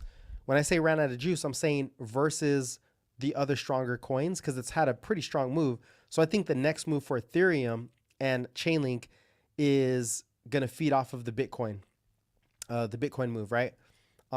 As institutions pile into Bitcoin, Bitcoiners will sell their Bitcoin or convert it into altcoins, and you get alt season. And alt season is the most bullish out of all asset classes by far, bar none, not even close. You're going to see coins go up 50%. Oh, wait, no, 500%. Oh, 1,000%. I don't mess with those coins because they're trash. They can also drop by 90%. So I stick with, Chainlink at this point. There's other plays out there. The Graph is one. that we like. Indexing data has a nice cup and handle. So we do look at the graph a little bit. I am not an XRP guy. XRP may go up, but I'm not bullish on XRP. It probably goes up. I'm just not too bullish on it. Aave is pretty nice. Decentralized lending, but I'm going to stick. Oh, Solana is moving. Solana is moving. Very strong chart there. But I'm going to stick with Chainlink because I still think the total addressable market is much bigger. I think that it has much stronger fundamentals, and it has real use case to the biggest players in the financial market. Okay, so yeah, Chainlink to ETH, Chainlink to Bitcoin. Like I said, it is still moving up. I wouldn't even get bearish until it gets to the top. So I'm loading up when I see it. I'm loading up when I see this. I'm loading up, and I'm almost done loading up. If it just keeps going higher from here and I miss it, I miss it. I'm not loading up anymore. But if it shows me more confirmation, I'll load up a little more. And to the degree that I'm not even really long ETH anymore. Really not even long ETH anymore. Would you do, I remember you converted some ETH to chain. Yeah, I've been doing it slowly. I think this is probably the next step. And this is because the economy is not collapsing. People are still spending.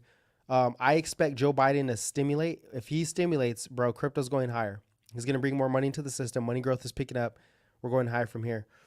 Would you do it at this level? Let's jump into the 30-minute chart.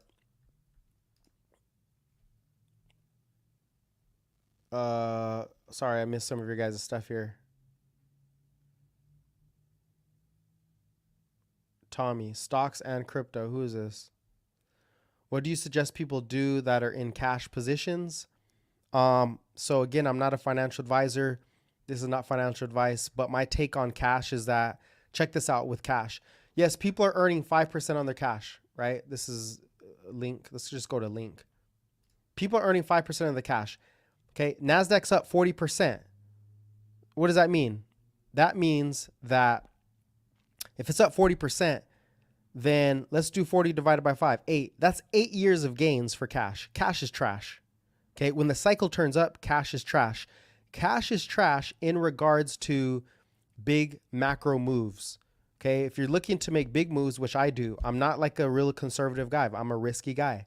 I take risk on the best assets, right? The best assets when the turn is happening. I've made mistakes in the past where the markets are at all-time highs and I take risk and I've lost. The best time to get in is at the very beginning of the cycle. And I've been saying this, the macro cycle is starting to turn. So cash is trash in my view. That 5% is that 5% that you're going to yield on cash can work for a lot of people, but it's not going to make you wealthy. It's not going to make you wealthy. It's just a safety mechanism. And same thing with bonds. It's to preserve wealth, but we're not looking to preserve wealth. We're looking to make wealth because I'm not on, my audience is not a bunch of millionaires. It's people who are trying to become millionaires. And the asset class that produces the most millionaires the quickest is crypto. It just so happens to be that it produces the most broke people also because they trade it wrong. They don't have good habits. They do the wrong things. And that's why, I'm here to help you guys out with that because I've made those mistakes, right? So, Asan, again, you said, what level am I looking at? I'm looking at this level, bro. This is where that big candle came in. So I'm looking at this level and I think we just go up from here. Like the ETF doesn't come out till the ETF should actually come out 30 days from today, about 30 days from today. So I think Bitcoin runs up into that event. Why? Because NASDAQ, like risk is being taken in the markets right now. And I just think that we continue to climb. So, and also, Chainlink can pull back hard, but it's already getting into that next phase of bullishness. It just did not drop. It didn't drop hard enough. See, the last high was 1660, 1650, which is exactly where this big candle came in, right? About 1650. So that's what I'm looking at there. It probably does something like this too, right? Probably comes in, consolidates, and then I'm going to be watching the volume to pick up again at this level. Maybe it doesn't. Maybe it launches from here. So there's not much to say. It's just, look at this volume on the 30-minute chart. This is where the buy orders are at. This is where the big money is going to come in, and institutions are not even in yet. What did Isaiah say? I didn't know Jamie Dimon was that negative on crypto. Did somebody say something about Jamie Dimon in crypto or what?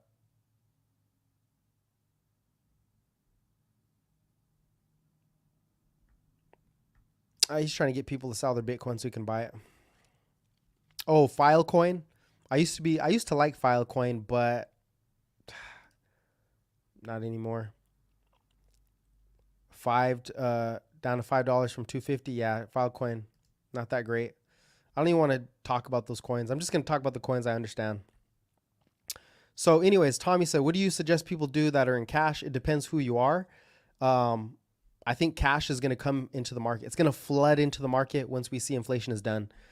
And you're going to see big tech, well, really small caps probably explode. And big tech has made a big move. AMD probably goes a lot higher in my view. Tesla, I think Tesla's the best opportunity. They are swallowing the market at this point. And full self-driving is around the corner. Cybertruck is picking up a lot of attention. And here's the thing. People think Cybertruck is the main catalyst. What it does is it gets people interested. They start searching. Oh, prices are cheaper for Teslas. Oh, the Model Y sold out in China. They're going to do some more stuff in India. Tesla's doing so many things. It is the most innovative stock in the market, in my view, by far. It's the biggest disruptor. Elon's a beast. Okay. So that's my view, but I'm looking 12 to 18 months ahead. I'm not looking next month.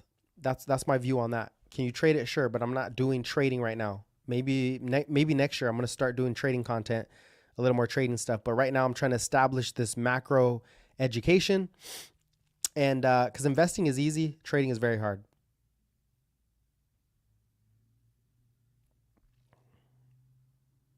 You got 150K parked into cash. So you're yielding what, 150K? You're not going to yield very much on that per month. I would say this, dude, Bitcoin's up 200%, bro. So that's why yield doesn't do much. Yield helps when the environment is already overheated and you're at the end of the macroeconomic cycle. That's where yield helps. But we're at the beginning of the cycle. Yield is going to get smashed. Yield will get smashed. Risk assets are going to outperform yield by far. I've been getting a lot of ads on Tesla. Well, they've never done advertising. Now they are for the first time. He's testifying that Bitcoin needs to be banned down by Congress. What the hell? Jamie Dimon is doing that? What a fool. Who knows what they're up to, bro? I think they're trying to get people to sell their bags, and he probably is going to own. Who knows what he's doing? That's crazy. 50 a day. MSTR. Yeah, MSTR. Here's the thing about MSTR. I don't know if this is true, but when the Bitcoin ETF comes out, MSTR won't be as effective. I don't think it's going to be as effective. These ETFs are going to track a lot of institutional flows, and people are going to feel a lot more. I'm not saying MSTR doesn't go higher, but is all the alpha there? Sure. Maybe, maybe not. The short squeeze, if there's still a lot of short interest, then MSTR should be straight. 120 a day. Okay, you did the math. 120 a day. I don't think it's that much.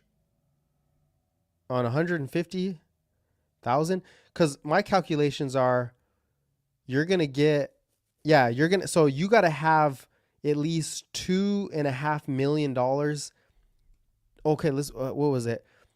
For every $100,000 in the market, you're going to yield about $400 a month on 5% cash. I think that's the calculation. Fact check me. It's something like that. For every $100,000, you're going to yield somewhere around $400 a month. I think that's about it. Yep. So you need $1 million to generate about 4K. You need about 2 million to generate 8K. You need 2.5 million to generate 10K a month. Somewhat roughly. So 150 in cash, you're yielding maybe $50 a month. That's not very much, right? That's actually, it's nothing compared to what you could be if you had bought Chainlink at $5. You risk 10% of that. I mean, you're already up 300%, right? So yeah, cash is trash. I think the Fed meeting will be bullish next week. Do I think the Fed meeting will be bullish next week? Yeah, I think they're done. I think the Fed is on its way to pitching that the inflation war is done. They might not say it outright yet, but inflation On a 3-month annualized basis, inflation is at 2.5% PCE, and it's going lower. It is going lower. There might be a small bump in the data from seasonal spending, November, December, but inflation really starts to tank, and that's going to be buffered by the oil price falling. Inflation will really start to tank in February. The readings, right? February, March, it really tanks. I think they hit 2% target or get close to it, and then they cut rates, or they start saying we're going to cut.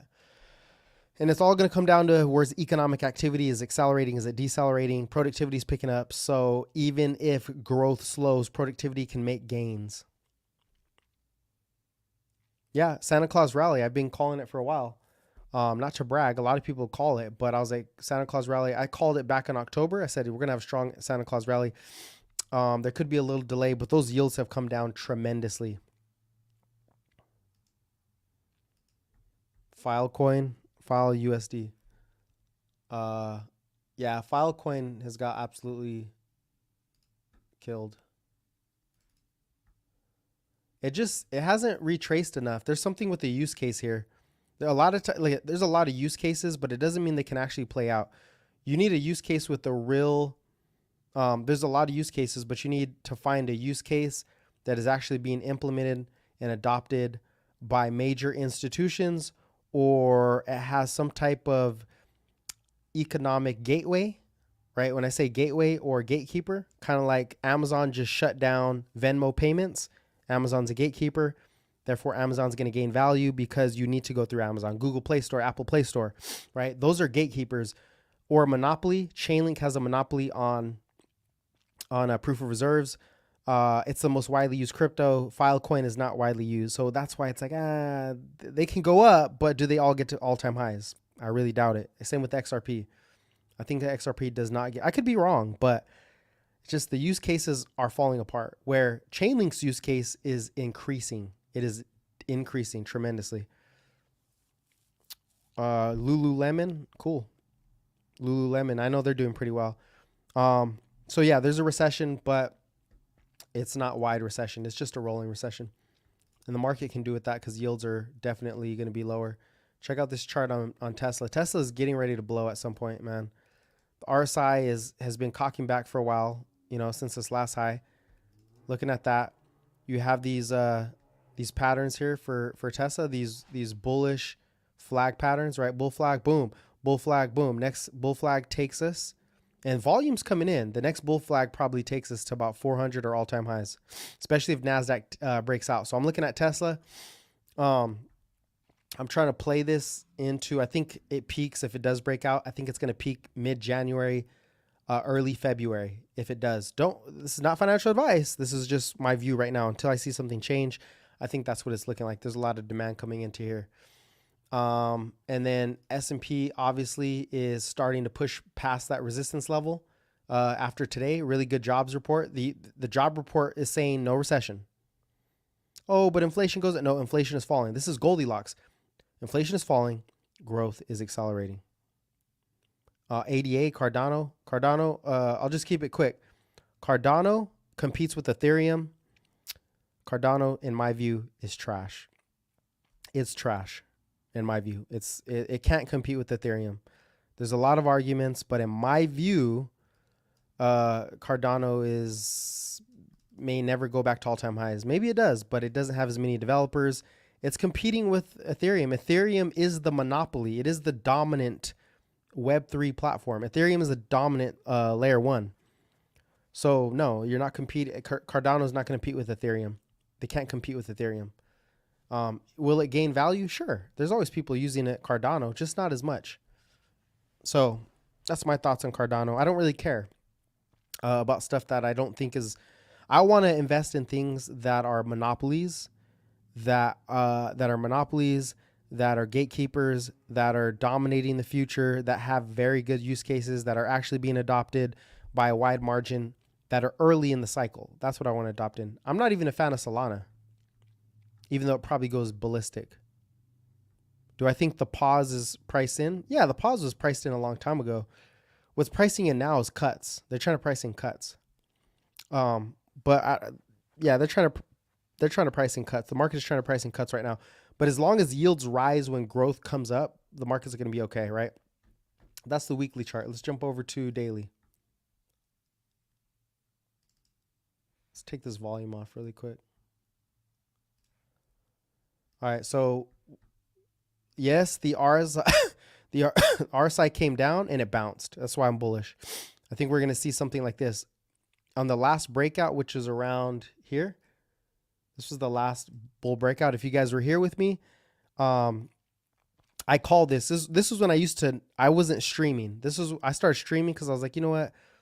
People need to hear more information. These stupid little videos don't help that much because you can't ask questions. So I was like, hey, we're get a short squeeze here. We exploded. Look at the RSI. It goes up and it just trickles around here. It comes down a little bit, goes up. So RSI can stay elevated for a while. I think that's what we're going to see here. We're going to see elevated RSI for a while. That's S&P, right? NASDAQ is even stronger in my view. NASDAQ consolidated in the RSI up here. I think we're going to see it again. It pulled back a little bit and gave some breathing room. We had some breathing room there.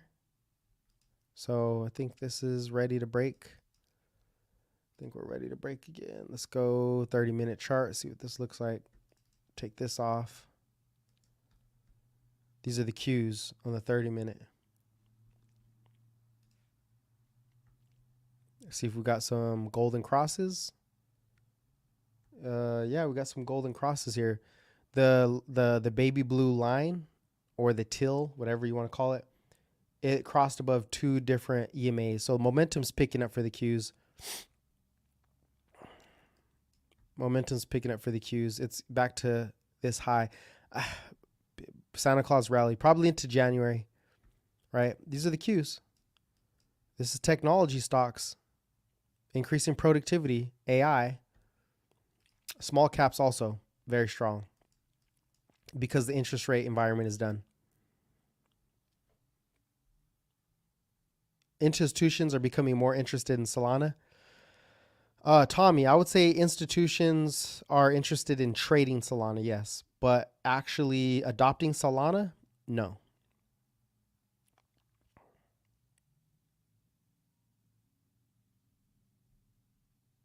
Oops, IWM on fire. Yep, IWM's been on fire. Oh, so Sava. I know everybody's looking at Sava. There's a couple plays on this for the, what is it, sickle cell, gene therapy for sickle cell. I know a lot of people are looking at Sava. Sure, I don't know much about it, like as a biotech, but my first pick when it comes to gene editing is not Sava. It is this, CRISPR. Just FYI, this is my first pick. That was a nice pullback right there. So yeah, they're gonna get their trial passed. If the trial passes for CRISPR, I think it quickly moves, especially with rates already capped and coming down to 100. This thing can move. So that's my pick. Again, I'm not going to talk about Sava. I know you're bullish on Sava. I don't know much about it. I know much more about CRISPR. I think CRISPR is a lot more developed. I could be wrong. Maybe things changed when I wasn't paying attention, but I'm much more interested in CRISPR therapeutics. I think they're ahead of the game. Kathy Wood has a lot of research on CRISPR. It's one of her big positions, so it is backed by big institutions.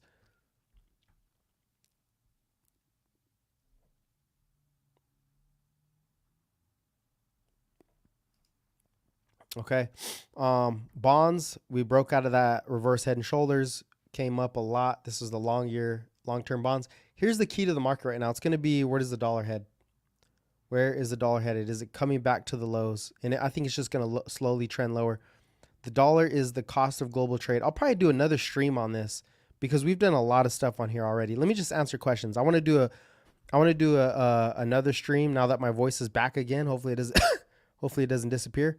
I want to do another stream maybe tomorrow. Just depends. I've been out of it and I don't want to do nothing crappy. But on the easing environment, inflation is easing, prices are easing, the setup for the risk assets is here. Mark my words, crypto is going to fly. Innovation is going to fly. Premium innovation is going to fly.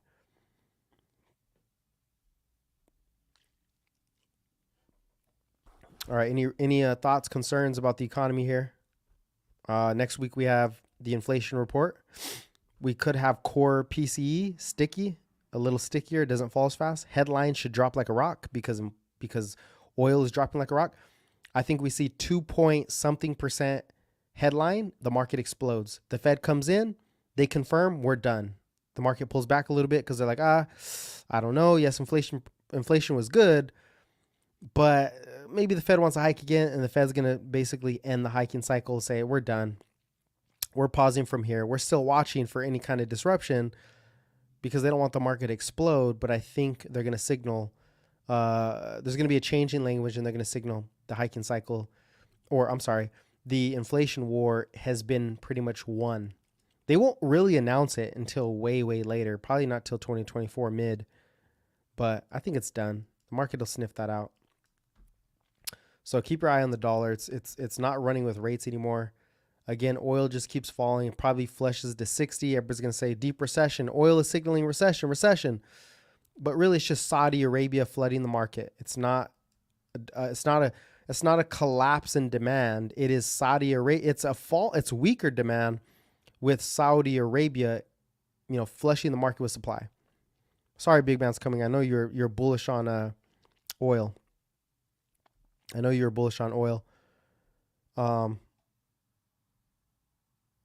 hey, I said I was bearish for a reason. I don't know everything, but I find the people who do. And the guy that I listened to, he made it very clear that oil should tank, and it tanked. It did tank. And then here's another one. Energy costs gas is getting smashed, dude. Energy costs are down. Copper is going nowhere. The cost of infrastructure, down. The cost of food, which is wheat prices, because wheat prices go into feeding cattle, XYZ, those are still low. We're in a deflationary or disinflationary environment. The VIX is at freaking crazy lows, right? The VIX is at 2021 lows. And it's not a stock. It's not just going to bounce because the RSI is down. I think we got a new low on the VIX. Oh my goodness. 1243. The VIX is signaling a lot of confidence in equities. And the volatility of the VIX, which predicts where the VIX is going, it broke its uptrend. So what does that tell you? It broke its uptrend a while ago, and now it's rolling over again. So this tells me the VIX is losing momentum. And as it makes new lows, very bull market. Initial beginnings of an expansion. The market leads the expansion. How about risks to the market? This is equity credit risk. There is none. The cost of corporate debt versus government debt, right? If the cost of corporate debt is coming down, then that tells you people are buying it, right? The more you buy something, the more you buy debt, the lower the price. I'm sorry, that's confusing. Maybe I said this wrong. The spread between corporate debt and government debt is falling, and it's falling towards more buyers of corporate debt. And corporate debt means you're bolstering the hatchets, or you're building a base for equities. More people own the debt to the equities, the more that you take risk on the actual equity versus the debt. So that's in.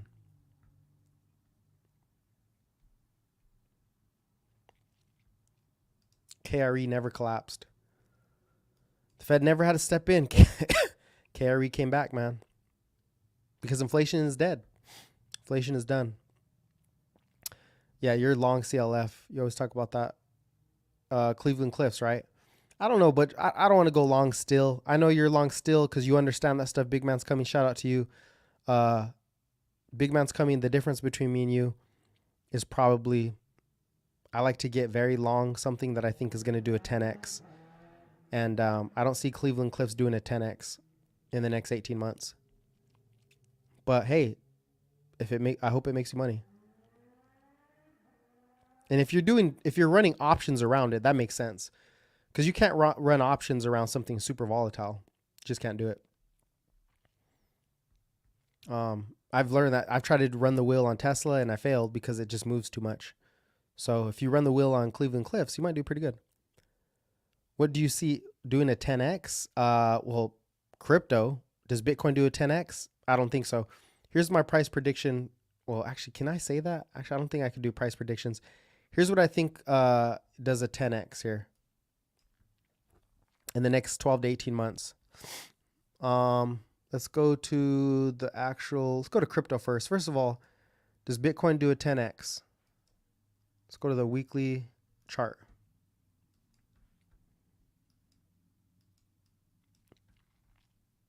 Look at, you can use Fibonacci, but, oh, that ain't Fibonacci. What am I doing? You can try to use Fibonacci, but I don't, Fibonacci is just one way to look at things. Where the hell's the Fibonacci at? The hell? Oh, there we go. All right, so we look at the fib on Bitcoin, right? And it tells you that Bitcoin can run to, use this. So the conservative, like the bullish conservative is what, 100,000? I think we get somewhere around here. 150. I think we get about 150 on this next cycle. So is it Bitcoin at 10x from here? I don't think so. It could be, but I wouldn't make a promise. I think it for sure does a 5x. For sure, Bitcoin does a 4 or 5x. I think we get a 150. That's my conservative view on Bitcoin, 150K. And it could very well go much higher. Okay, Ethereum. Can Ethereum do a 10x from here? Very possible. Oops. Very possible. What does the fib do? And really quick, the fib, this fib would give us, this would take us to the, damn, I need to learn how to use this better. This pisses me off. The fib takes us to the 2.618. This is probably the most bullish conservative estimate. This is more conservative, is the blue, or the 1.618 is like the conservative big move. But fibs don't tell you everything. They really don't. 2.618, that's usually where you're at. Okay, let's go to Ethereum.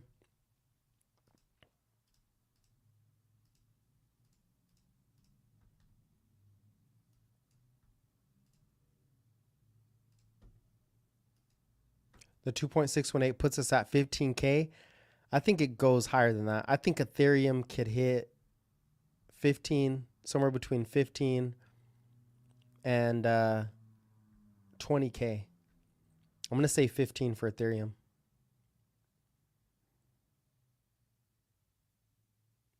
I'm going to say 15.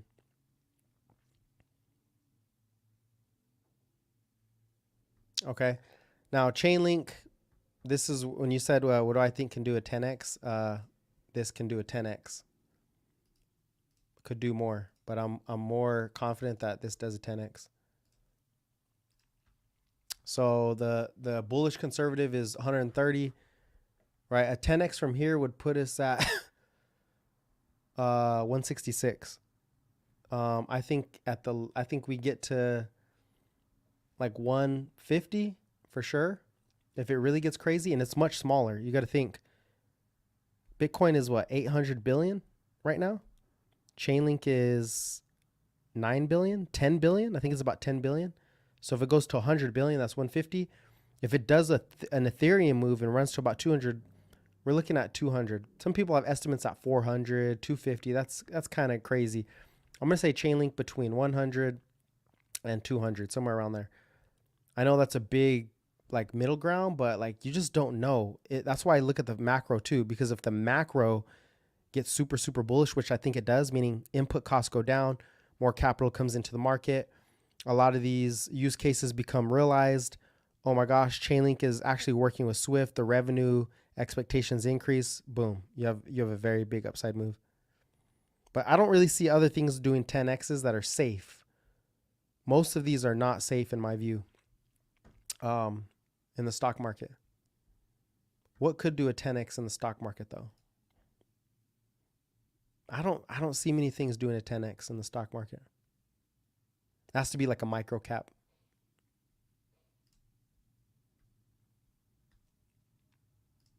No, I don't see anything doing a 10x. Maybe Zoom. I don't know about 10, but Zoom is starting to look pretty juicy. Starting to look pretty juicy again. It just needs to get above this level, 75 and hold. Oops, my bad. My bad. Tesla. Hey, now I see why people just throw out tickers. I was on a live, and there's some people, you just throw out a ticker. All they do is strictly technicals, and most of them suck. But there's one guy, he's really good. I'll actually tell you, his name is Phantom Trades. Phantom Trades. Shout out to that guy. He's really good. I'm not somebody to put down people or well, actually I do make jokes on people, but I recognize when people are good. This guy Phantom Trades, he's really good with pure supply and demand, or support and resistance. He's really good with that. So I would go check out that guy's content. He does lives a lot. He works really hard. That's why I liked. He works really hard. Go check out Phantom Trades if you want to see some more support and resistance. But now I see why people throw out freaking tickers, because they just throw them out to him, and then he's like, all right, and he just looks at it. Where I'm looking at fundamentals. We're talking about fundamentals. We're talking about the macro. So throwing out tickers, I'm going to pick the ticker that I want to look at. And today we're not even doing just tickers. Only reason I keep talking on here and we're still here is because I got my voice back and it feels good. So I'm going a little overboard. But mostly this is a macro regime. Okay. And I'm swing trading this. So here's your Tesla outlook, Mr. Kevin. I think your name is Kevin. Oh, you've listened to him for 2 years? Yeah, he's good. Phantom Trades is good, bro. He explains it really simple. Like, it's not hard to learn from him. The only thing I would say is he doesn't know macro and he doesn't know fundamentals. And he doesn't care to know because he does what he does successfully. But again, I think it's important to understand technicals and fundamentals and macro, because you can be a purely specifically just trader, but when you understand that inflation is about to drop like a rock and people are under positioned, it increases your ability to say, oh shoot, this is a big opportunity, right? Here's the difference too. Phantom Trades did not call the bull market. We did. We called this bull market. If you guys are here, we've been calling this bull market the whole time. And I love the pushback. And so that's the difference. When you see the macro and the fundamentals and the technicals, you can see the move start to take place. At some point, I'll get bearish and I'll let you guys know, but there's always a 401k buyer. So it's hard to get really bearish unless the market is extremely overextended and the macro starts to get kind of nasty. And we're looking at under the hood stuff like productivity, ISM, RSI, of course, and fundamentals to some degree. Are they getting overstretched? So we'll be there for that. And yeah, shout out to Phantom Trades though. I loaded up on Tesla calls. How far out?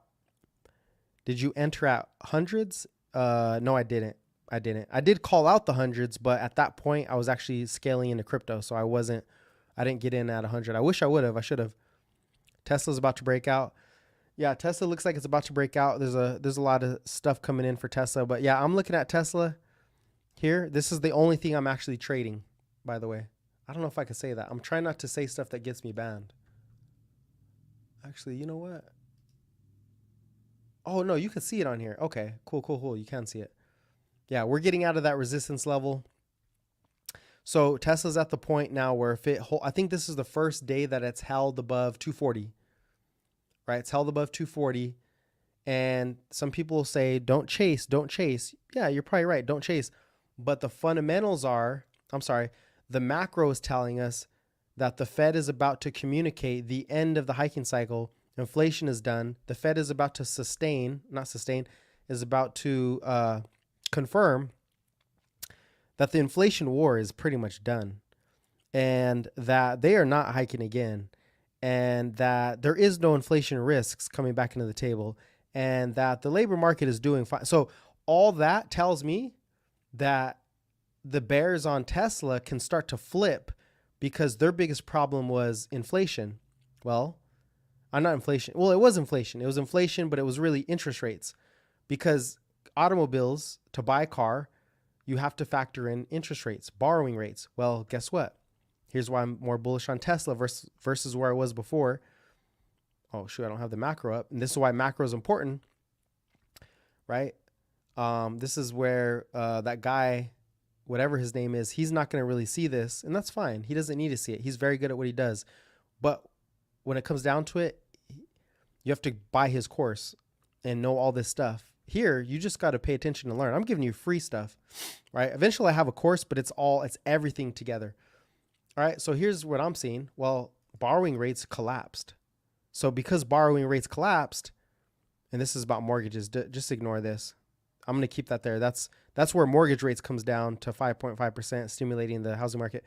As rates collapse, the future expectations for interest rates are speculators and Tesla are saying, okay, the bottom is in for Tesla.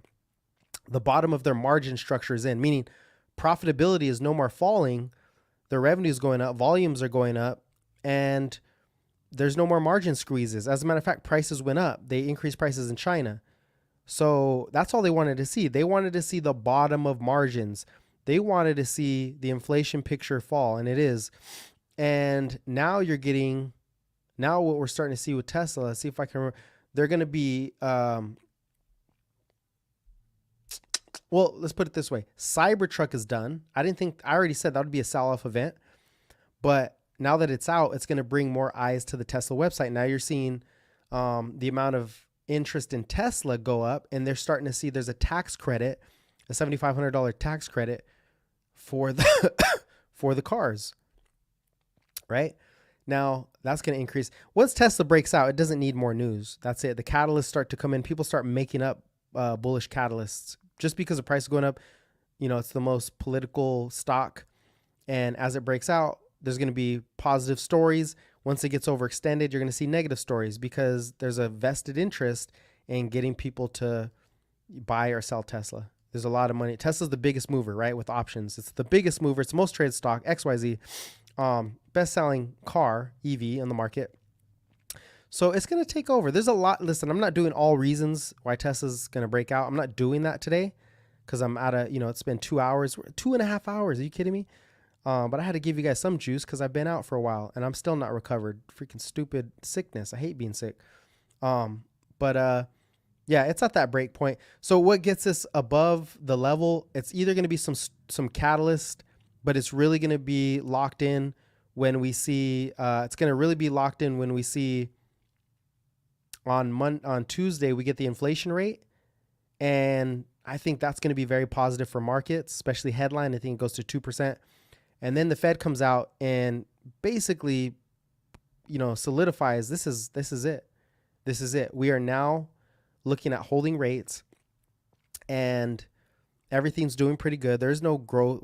People say growth, wage inflation. No, hell no. There's no wage inflation. He's going to say productivity's picking up. This is great for our monetary policy.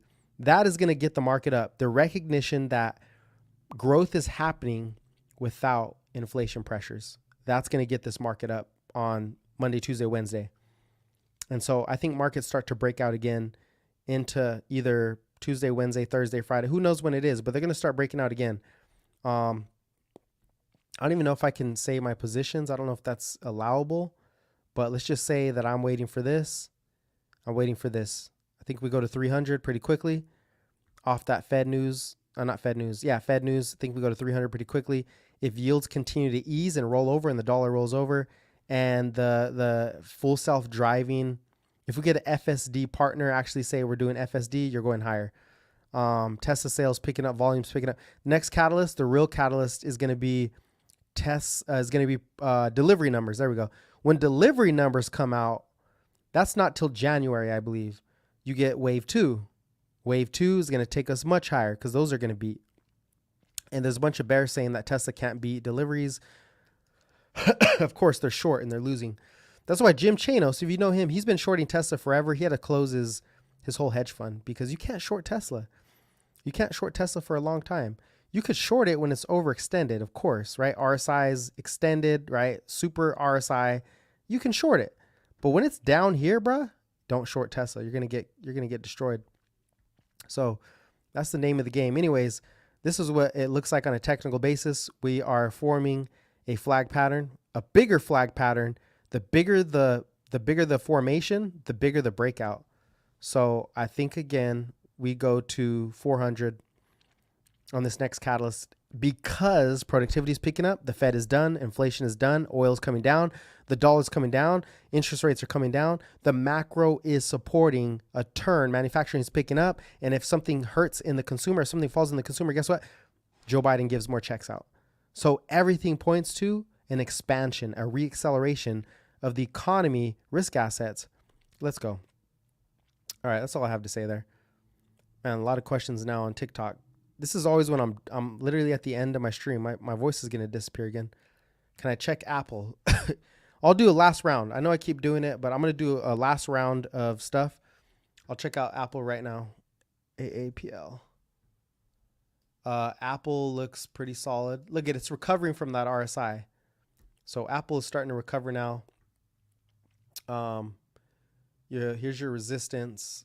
Let's take a look at this resistance. This is our weekly. Our resistance is basically right here. I mean, we're at all-time highs for Apple. Apple's in that zone. Okay, it's in the zone. And I bet you there's a bullish cross on these EMAs. Let's go to the daily really quick. Psh. Yeah, Apple's very bullish. Looks good here. Oh, Tigger Media, what up? I didn't even see that. Sorry. Would you say Clean, Spark, and Bitfarms will do 10x? Good BTC miners. Okay, yeah, they could probably do a 10x. I'm not going to look into them because I don't really know much about them. You're probably right. If it has to do with crypto and has a small market cap, they could do a 10x. My only thing with those is maybe they have a lot of risk to them. They have earnings reports that come out, so I would look at the strongest fundamental company, and they should do well. They should do really well.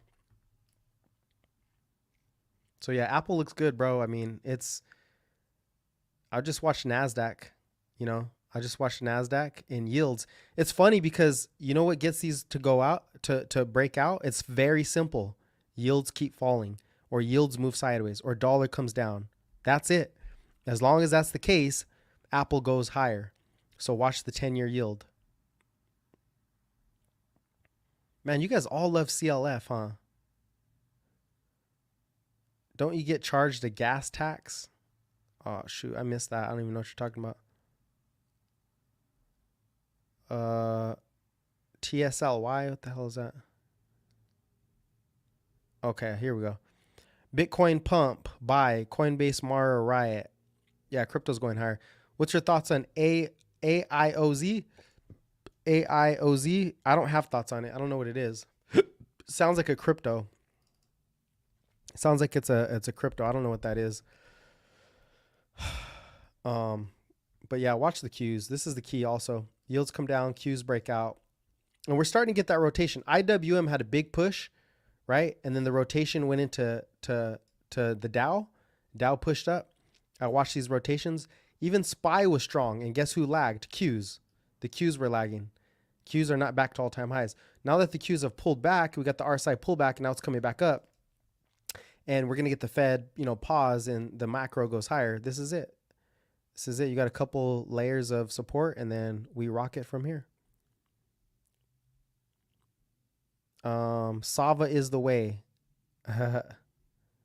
Yeah, Sava has that new deal, that new catalyst. Sava and CRISPR have a big catalyst coming in. I did check Apple. Enphase and solar sector does well with low rates. Yeah, Enphase is probably doing well. Enphase is a big one because they got crushed.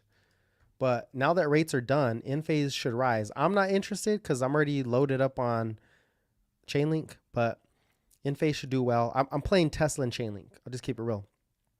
Right? What's your thoughts on... Oh, yeah, you said that. I don't know what that is, bro. That's not even a ticker, James Miller. Sorry, bro. Give me the ticker. Is that the ticker? AIOZ? AIOZ, bro? There's no ticker here. I don't know what that is. AIOZ USD. I bet you that's what it is.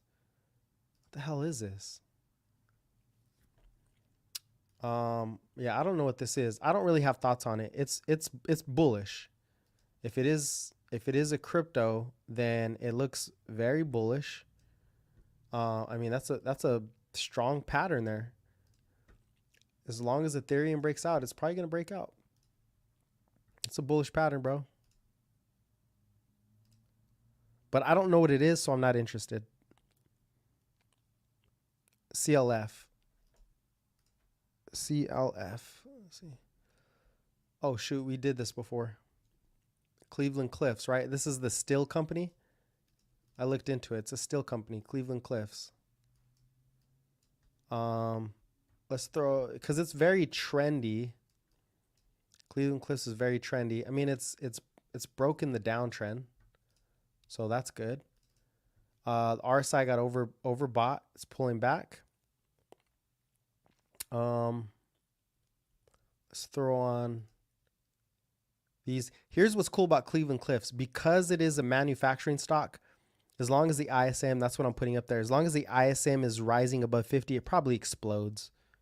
It probably explodes. The ISM is the manufacturing sector.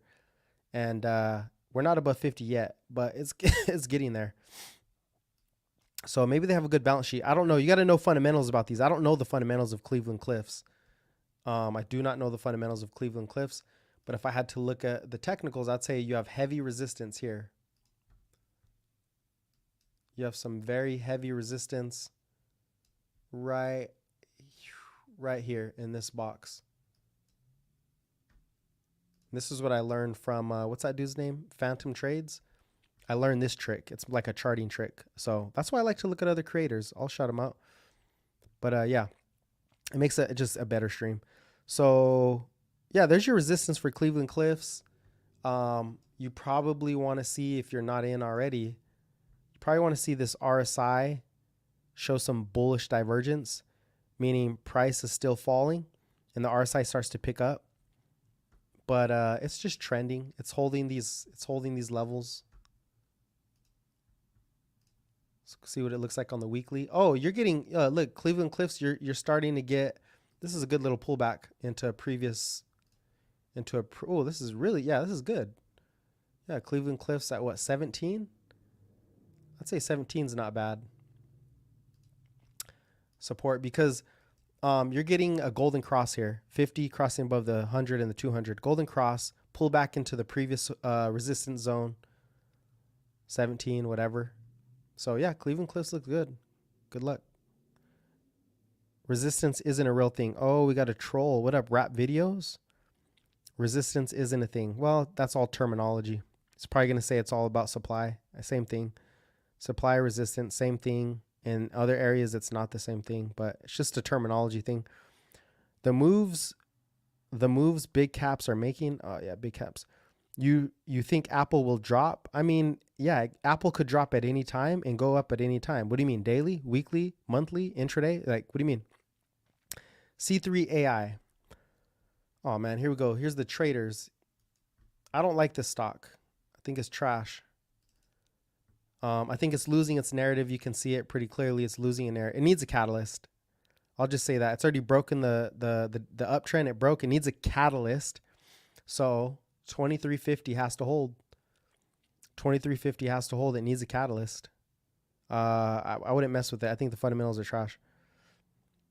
And it doesn't have any good, like, there's not really a good, like, you could say this is, like, this thing is volatile. So you could say this is a good breakout area, right? Like, it consolidates and it moves higher.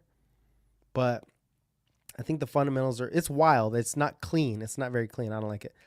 A new law saying that if you drive an EV, you will be charged a gas tax because you aren't using gas.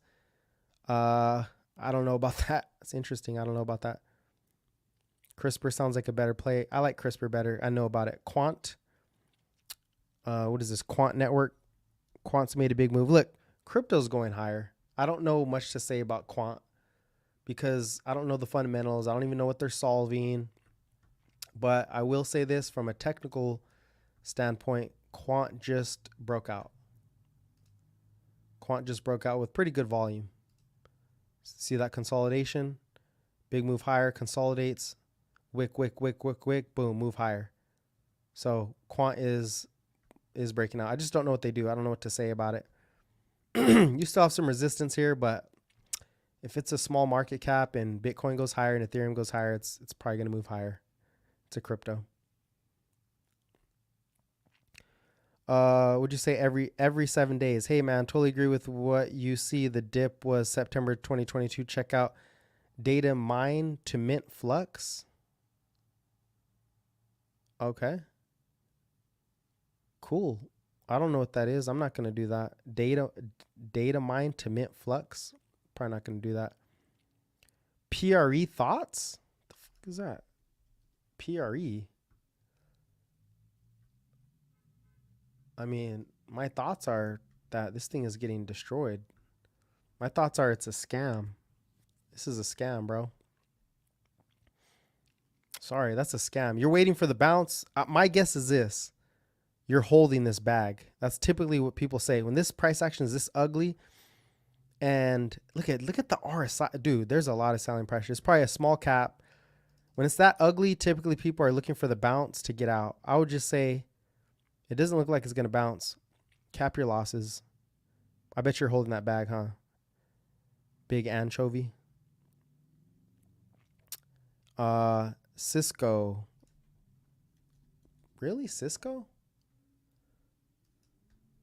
Cisco is... Why would you be in Cisco? There's much better plays than Cisco. Good luck. I always say, hey, good luck. I hope you make money. But, I mean, they don't have the best macro narratives. Sorry. Depeche Dahal. Trust me, there's way better plays than Cisco. PPLL or PLL. Lithium miners. I think there's a lot of supply with lithium. They're getting destroyed. You're probably holding this bag too, huh? There's better plays than this. I don't know if there's a time for lithium right now, but it just dropped. Man, this is some ugly charts. This is more based on commodities. I really don't know about this stuff. I don't want to talk too much about it. Who the hell is calling me now, bro? Stop. Let's see. Under the radar project needs fundamentals to understand. I trade the charts. Oh, data mine. Okay. I mean, I don't know what the ticker is, but yeah, you could trade the charts. Like I say, good luck. Needs fundamentals to understand. Yeah, good luck on that.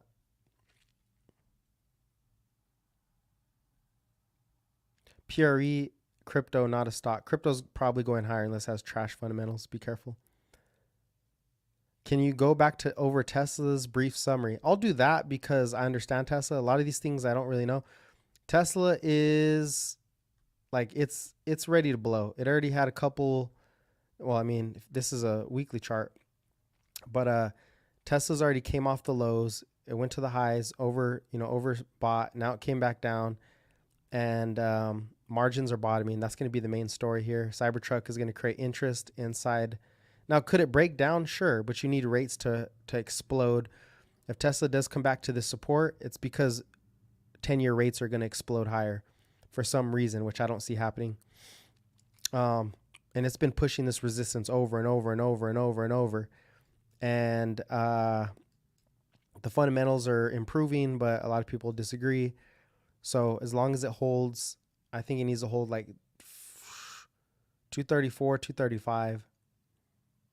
It needs to hold this, maybe 234. I think it needs to hold 234. And I would just say watch rates. If rates ease, dollar eases, going higher. Qs break out, it's going higher. Probably happens Monday, Tuesday, Wednesday. Probably Tuesday, Wednesday, Thursday, somewhere around there. I think we're going to get that Tesla breakout. 252 is a big resistance level. Or 250 is the real level. But it's probably going to have some intraday resistance. Is 16 a good buy for Link going forward for the bull run? James Miller. I mean, shoot. I think it goes to 150, bro. That's all I got to say. I think it goes to 150, and there's a lot of volume that just came in. It's backed by the best fundamentals. Here's the difference. All these other coins people are shouting out, they have crap fundamentals.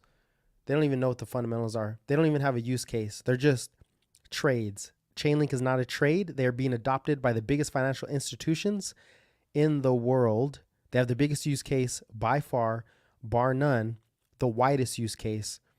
And that's why I'd rather, go for Chainlink. I think it's a lot higher from here. Cisco NIO, Chinese Chinese NIO. Let's see. Dude, NEO looks like trash. Are you holding the bag here? If you're holding the bag, then I'm sorry, but looks like it's trying to bottom here. But you need to know the fundamentals when it comes to a lot of these stocks. At this point in the cycle, growth is slowing, and if the stock you're looking at doesn't have the fundamentals, it's going to get crushed, or it's just going to move sideways for a long time. It needs better fundamentals, and I think NIO is trash. It's not even the best, electric vehicle company in China. But it looks like it could bottom here. But again, NIO's wild, doesn't have very good charts. Looks like trash. Know the fundamentals. Make sure you have a catalyst. That's a big thing. What's the catalyst? What is the catalyst? Nikola, bro. What? Dang, these are some trash companies.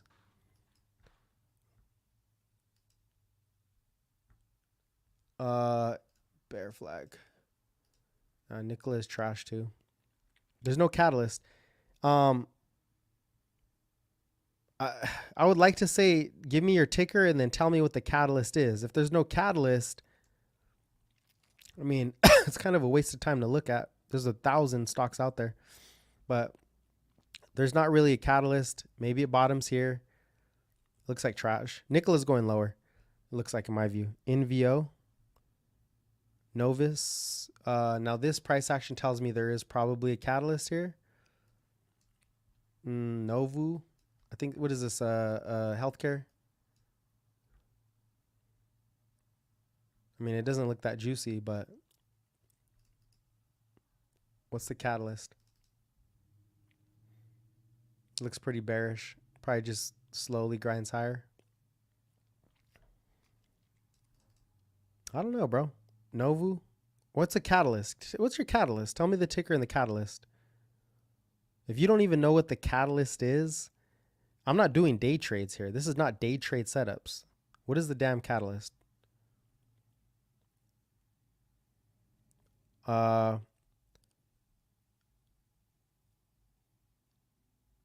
your entry was 1670.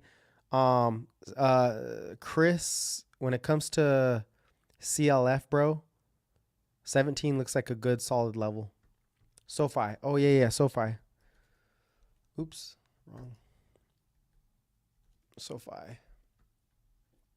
Okay, SoFi's gain. Now that rates are coming down, SoFi should be pretty solid. I think SoFi will be solid. Also Hood. Robinhood's looking good too. It's probably overdone, but what do I think about NEO? I already said that. NEO's trash. You got to have a catalyst. If there's not a catalyst, you're wasting your time. Pure technicals is just not good enough. And if you have to ask me to look, then you're not that good at technicals. So you need to have a catalyst, not just a ticker, right? Cleveland Cliffs, they're got a new contract with blah, blah, blah, or Cleveland Cliffs, or there's a technical catalyst, which is there's a setup. There's a real setup. Stock options, both. Yeah, both. What's your, I'm not even going to look at it. What is a catalyst? What's your catalyst? What is your because I've been on here for 2 hours and 48 minutes. This is too long of a stream. Way too long for me. But I'm just doing it because I've been out for a while. I've been sick. So I've been out. I'm going to pump out some videos for the macro here pretty soon. How about ADTH? Man, you guys be holding some trash companies. Sorry to say. I think you guys are losing on it too. But I would say, look, I'm not really doing super trading content, so I don't want to get too deep into it. We're doing mostly macro, but come with the catalyst. I've already, like, if you're going to throw a ticker on, come with your catalyst. If you don't know the catalyst, you shouldn't even be trading it. If you're doing Forex, that's different because Forex is not really, you don't really need a catalyst for that. Oh, what is a catalyst? That's a good question.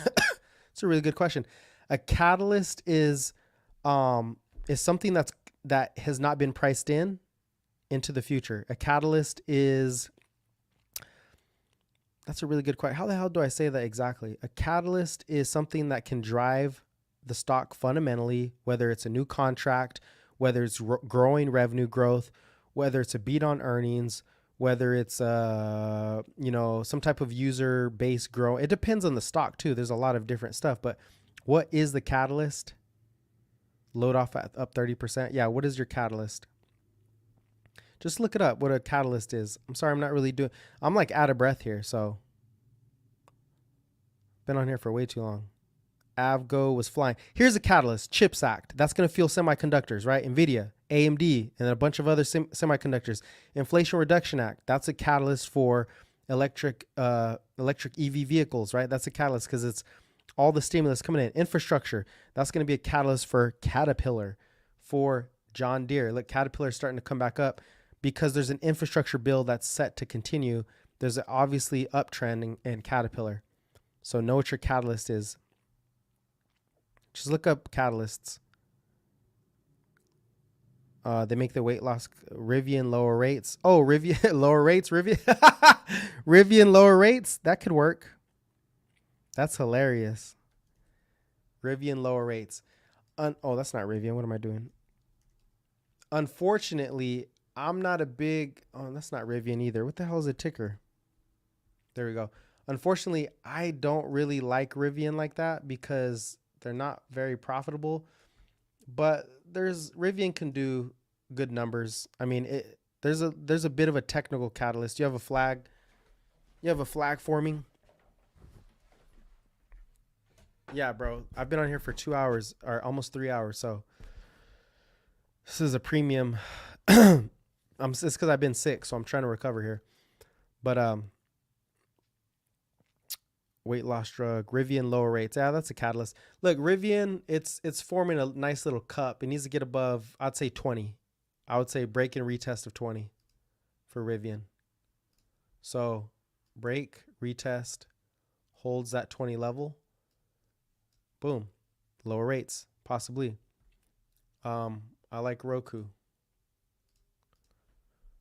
I don't know what Roku's catalyst is. A lot of resistance here for Roku. You know who's looking really good right now is Zoom. Zoom is starting to look really good again. I think go read Kathy Wood's information for Roku's catalyst. I don't know what it is. You're up 30% on Roku. Was thinking about loading it off. Yeah, I made a big move. I made a pretty big move. There's a lot of supply resistance up here.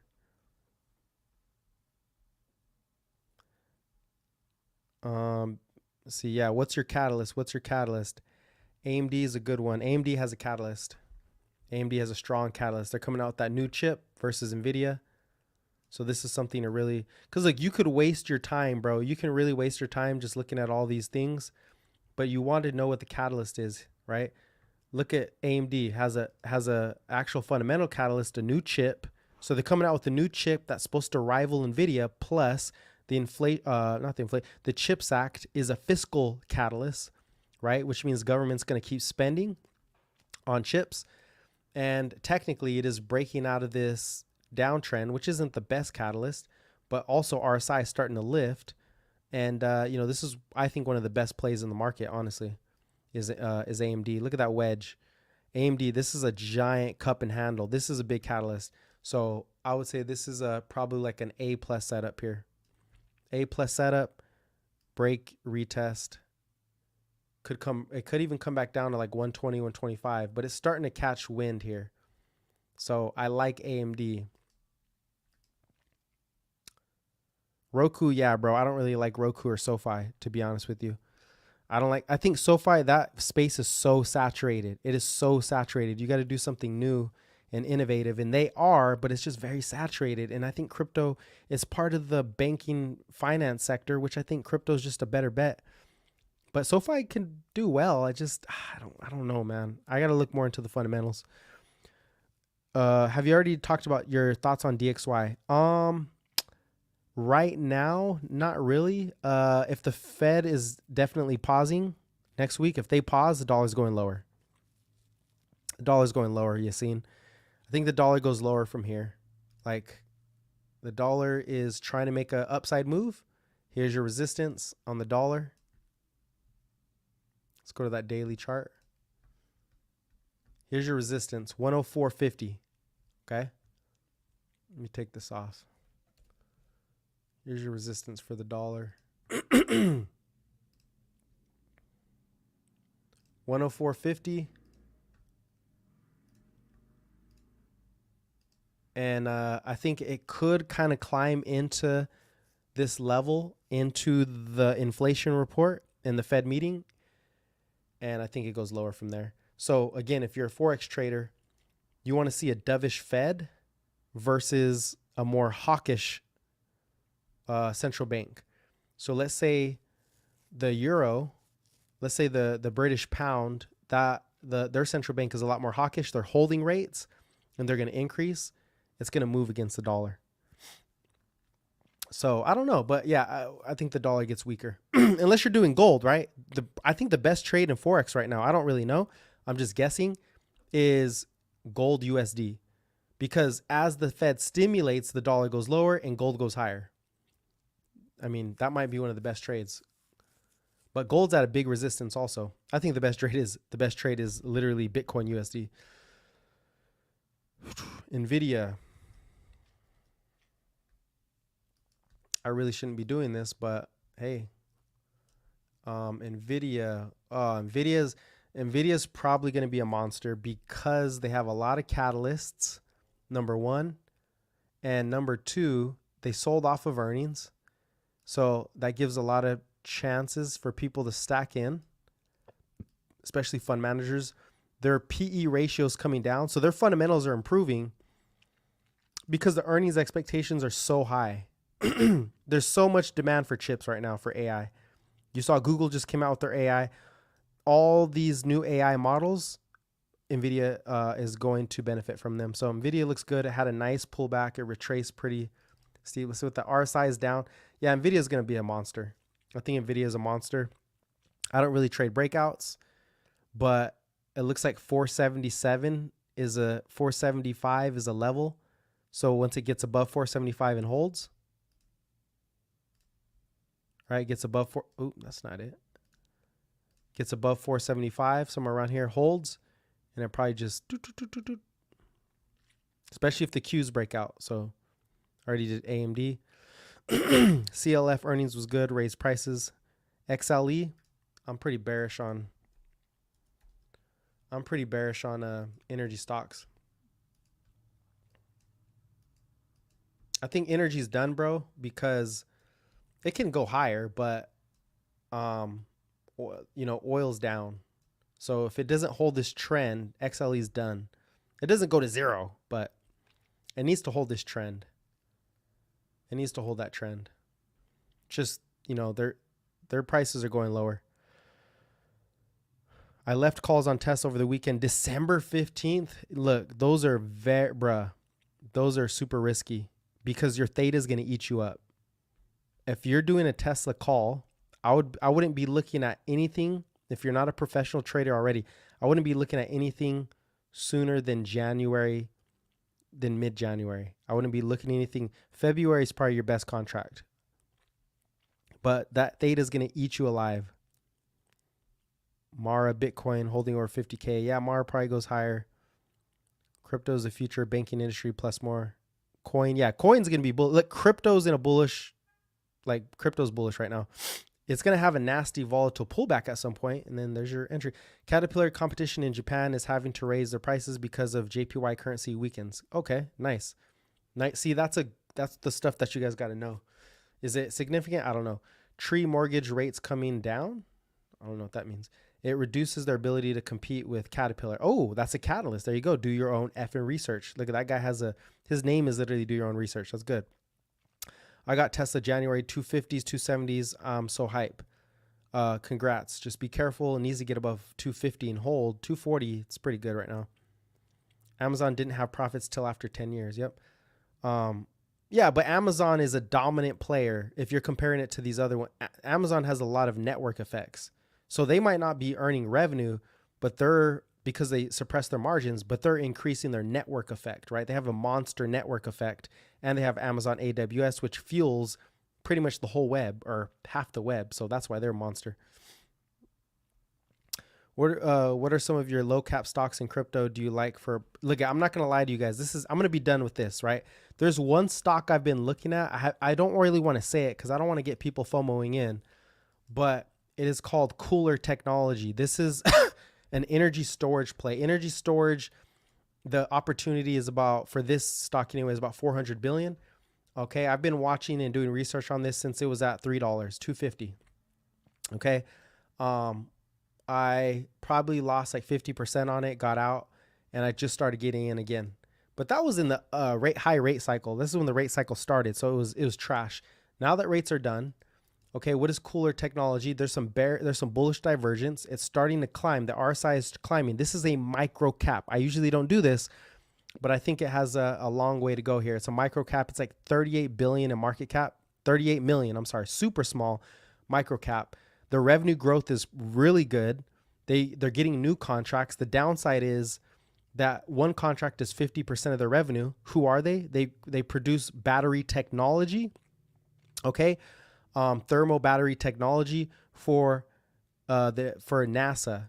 They're the number one contractor for NASA for battery technology. Also Army, and they're going to be going B2B because the EV revolution. They don't really have a whole lot of competition. They've proven that they can do it. They just need to be more profitable. They're not profitable yet. So I like this play. It's a micro cap. Of course, it's not profitable, but I think this thing does an easy 10x. I think it can really 10x if they continue to execute. I would go do your own research though. Go watch a podcast on it, on the CEO talk about it. Cooler Technology, KULR, not financial advice. It's just one of the micro caps that I'm interested in. Okay. And I don't really look at these. I'm mostly a crypto guy.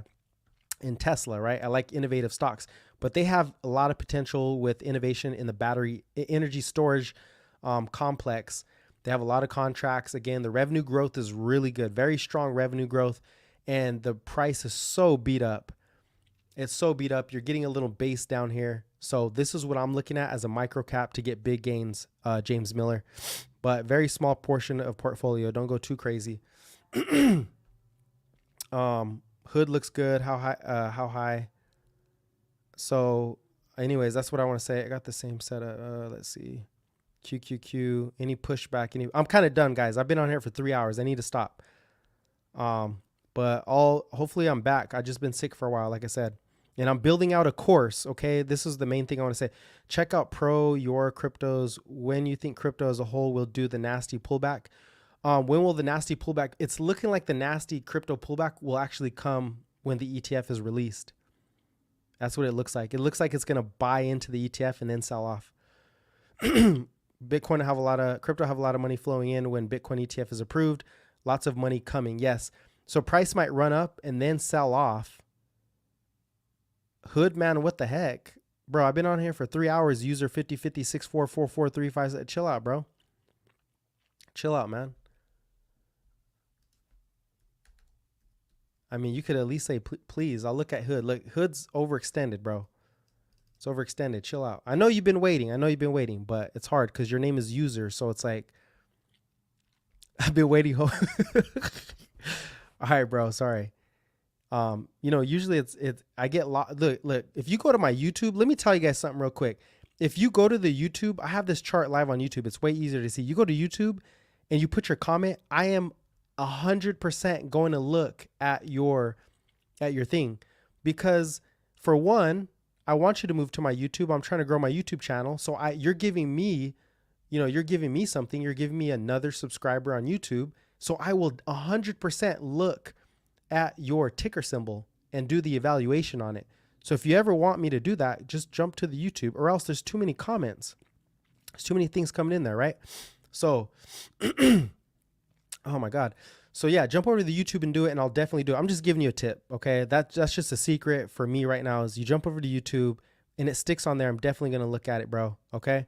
But Hood is overextended. It needs to pull back, all right? It needs to pull back. Where's it going to pull back at? Let's see. It's down a lot. So Hood, and I'm still going to do it for you, bro. It's just like, he said, what the heck, bro? That's hilarious. You must be like 20 years old. No, I'm just playing. It's overextended, bro. Wait for a pullback in hood. Where's the support? Shoot. Let me see. Okay. I would do this. Okay. You're looking at hood. Wait for it to pull back into this previous high. If it doesn't, it doesn't. It's gone. Don't get too much FOMO, but it needs to hold 10. $10 is usually the big super psychological level. So look at $10. $10 is key. All right. And it should be touching this 50-day EMA. So hood is bullish. It's now a bull, but you need that pullback. Do not chase it. It's not good. You're 41, bro. Talking about what the heck? No, I'm just playing with you. And then I'm going to jump over to my YouTube and see what they have to say. Oh, all his bag is in there. Shoot, you should be happy then. Hood's up a lot. Anyways, look, I've been on here for 3 hours. Like I said, what's so special about the 2? Oh, I love the macro questions. What's so special about the 2 and 10 year? Nothing, bro. Look, just if you want to, look, I do lives, right? I used to do them every day, but I've been sick. I'll look at TMF. Oh, look at, he jumped off there. TMF. Nice. I do lives and I talk about the macro. I'll tell you about the yield curve. We talked about it earlier.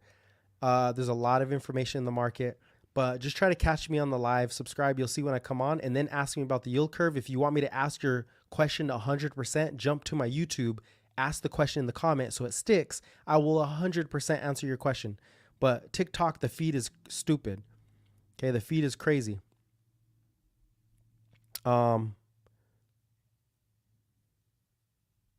I've been losing my voice. Okay, anyways, I'm going to the YouTube and that's it. Appreciate you guys on TikTok. I do appreciate you guys. I'm out of time, bro. It's been 3 hours. So I'm sorry if I didn't answer your question. And then I'm done after YouTube. But you have look at gold already broke record highs. I thought went to 215, went down because of the non-farm payrolls. Yeah, non-farm payrolls were stronger, bro. So stronger, but they're going to get weaker. Look, eventually it's going to roll over, Yassine. It's going to roll over eventually. So just stay tuned. Oh, Palantir looks good. I like Palantir. Palantir is one of my, this is a stock that is going to be like an NVIDIA in my view. I'm super bullish on Palantir. For the long term, there's a couple stocks I'm super bullish on. Tesla, Palantir, when it comes to stock market. As in their sustainable growth. They're doing something new. They're a monopoly in what they do. They're not realized yet. So Palantir, obviously Bitcoin, Ethereum, Chainlink, Palantir, Tesla. Those are my biggest top picks. If you guys are wondering, what do I like? I like the innovative stuff that has a good balance sheet, that has the fundamentals and the macro with it. So Palantir, I actually think this is a really good opportunity. I think by the end of next year, as AI continues to climb, I think we see Palantir back to all-time highs by the end of next year, especially when the Fed starts cutting rates. They have zero debt. Okay, they have zero debt. They have crazy demand. It's very political, but they got crazy debt and a lot of demand. So I would just look for a strong level. 15. Oh, it would be a blessing if it got down to 15. But I just don't know if it does that. So Palantir, great trade. Not just trade, but position trade, long-term hold. All right, Yassine, what do you got? Can we go through news next week if possible? Because there is a lot. Yeah, I know there's a lot of news, bro. I've been sick. I lost my damn voice. And I know it's not an excuse, but I don't want to come on here and be all, I had a headache. I can't think. And I hate being sick, bro. I hate it. But I'll try to catch up on the news. Look at the beginning of this video. We went over all the macro news. Next week, hopefully I can be live for the Fed meeting, for the inflation report. Hopefully we can do that next week, okay?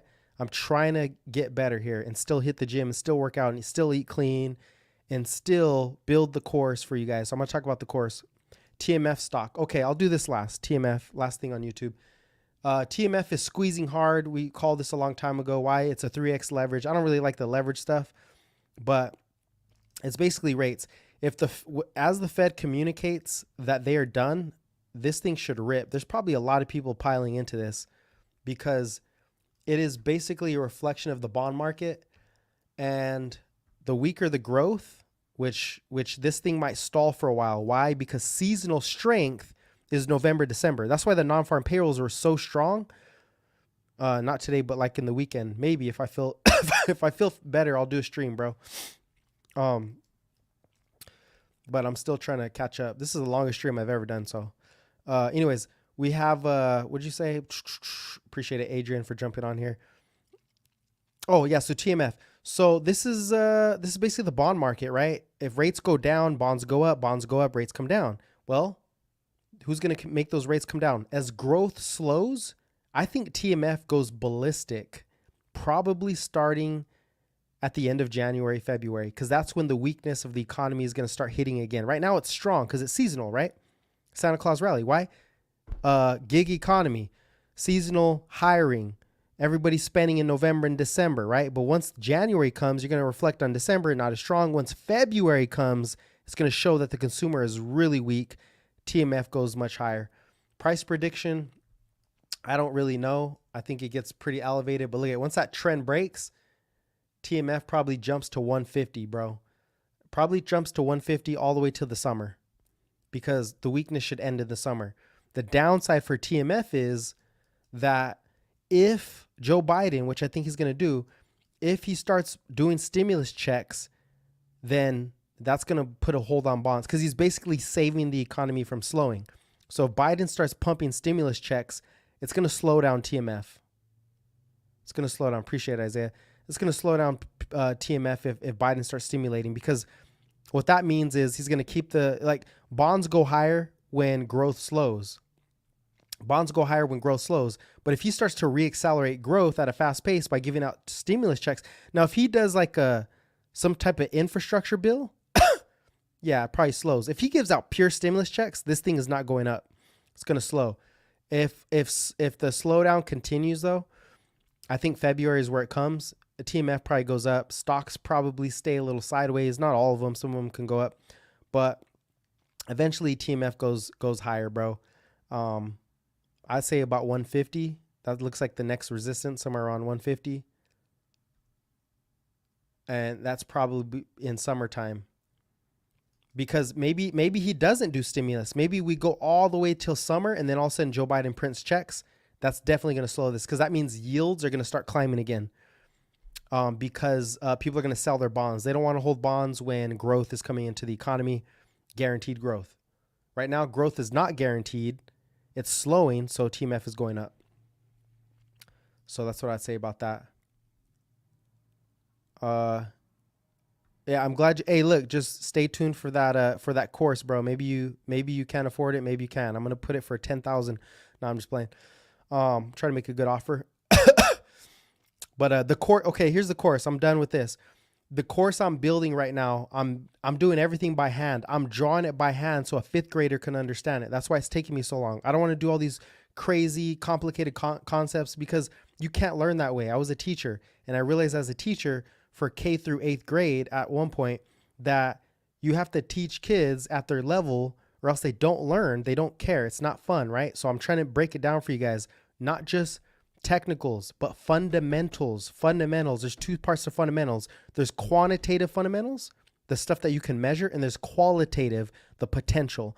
When it comes to the macro, there's Fed policy, there's macroeconomic growth and inflation, okay? There's the adoption trends, and there's some other stuff. I'm putting that all together for you, right? In visuals that you can see it. When it comes to the technicals, I mean, that's the easiest to do. When you do the technicals, you're going to learn the technicals too. So I'm putting down that 3-part series. I don't think nobody has it in the market, plus some personal finance in there also, right? How to build your wealth from zero.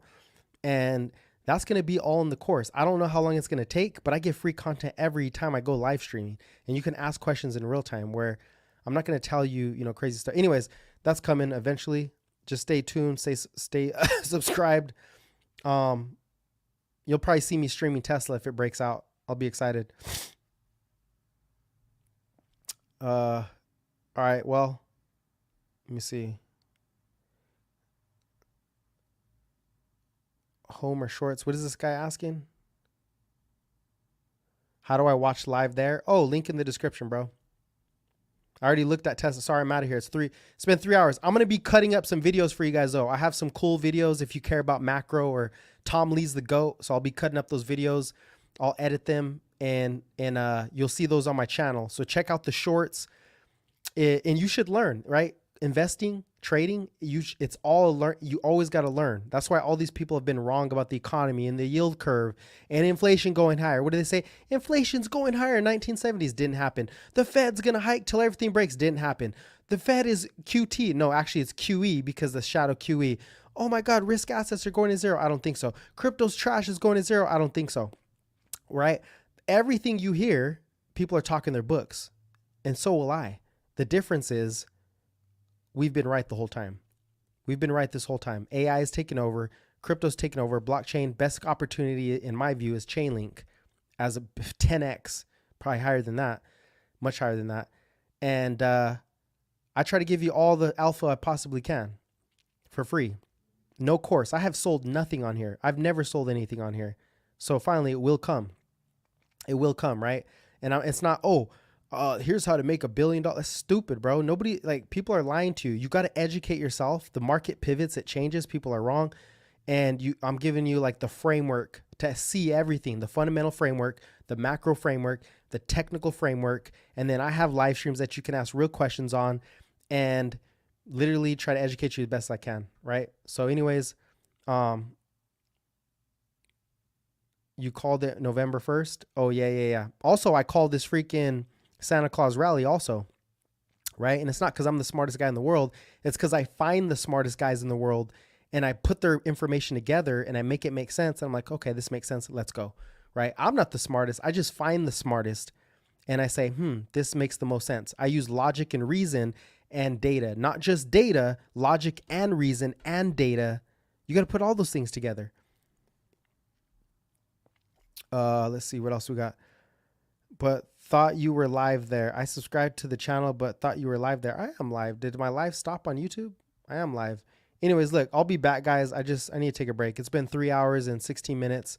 You guys stay blessed. Have a good weekend. If I don't talk to you, I also have a newsletter, but I haven't wrote on it yet because I've been working on this, this other thing. I'll probably start the newsletter again. I'm going to shift it around though. I'm not going to put so much information. I'm going to start doing the most important charts, I think, and then put a little bit of education in there at the same time. So I'm reformatting my process to get the best content. But if you want to subscribe to the newsletter, link is typically in the bio on TikTok and all that other stuff. Anyways, you guys stay blessed. Get your, make sure that you stay healthy. Okay. Stay healthy, stay fit, work out, eat healthy, be the best you possibly can. Let's make money. Let's go. All right. Stay blessed, guys. Catch you later.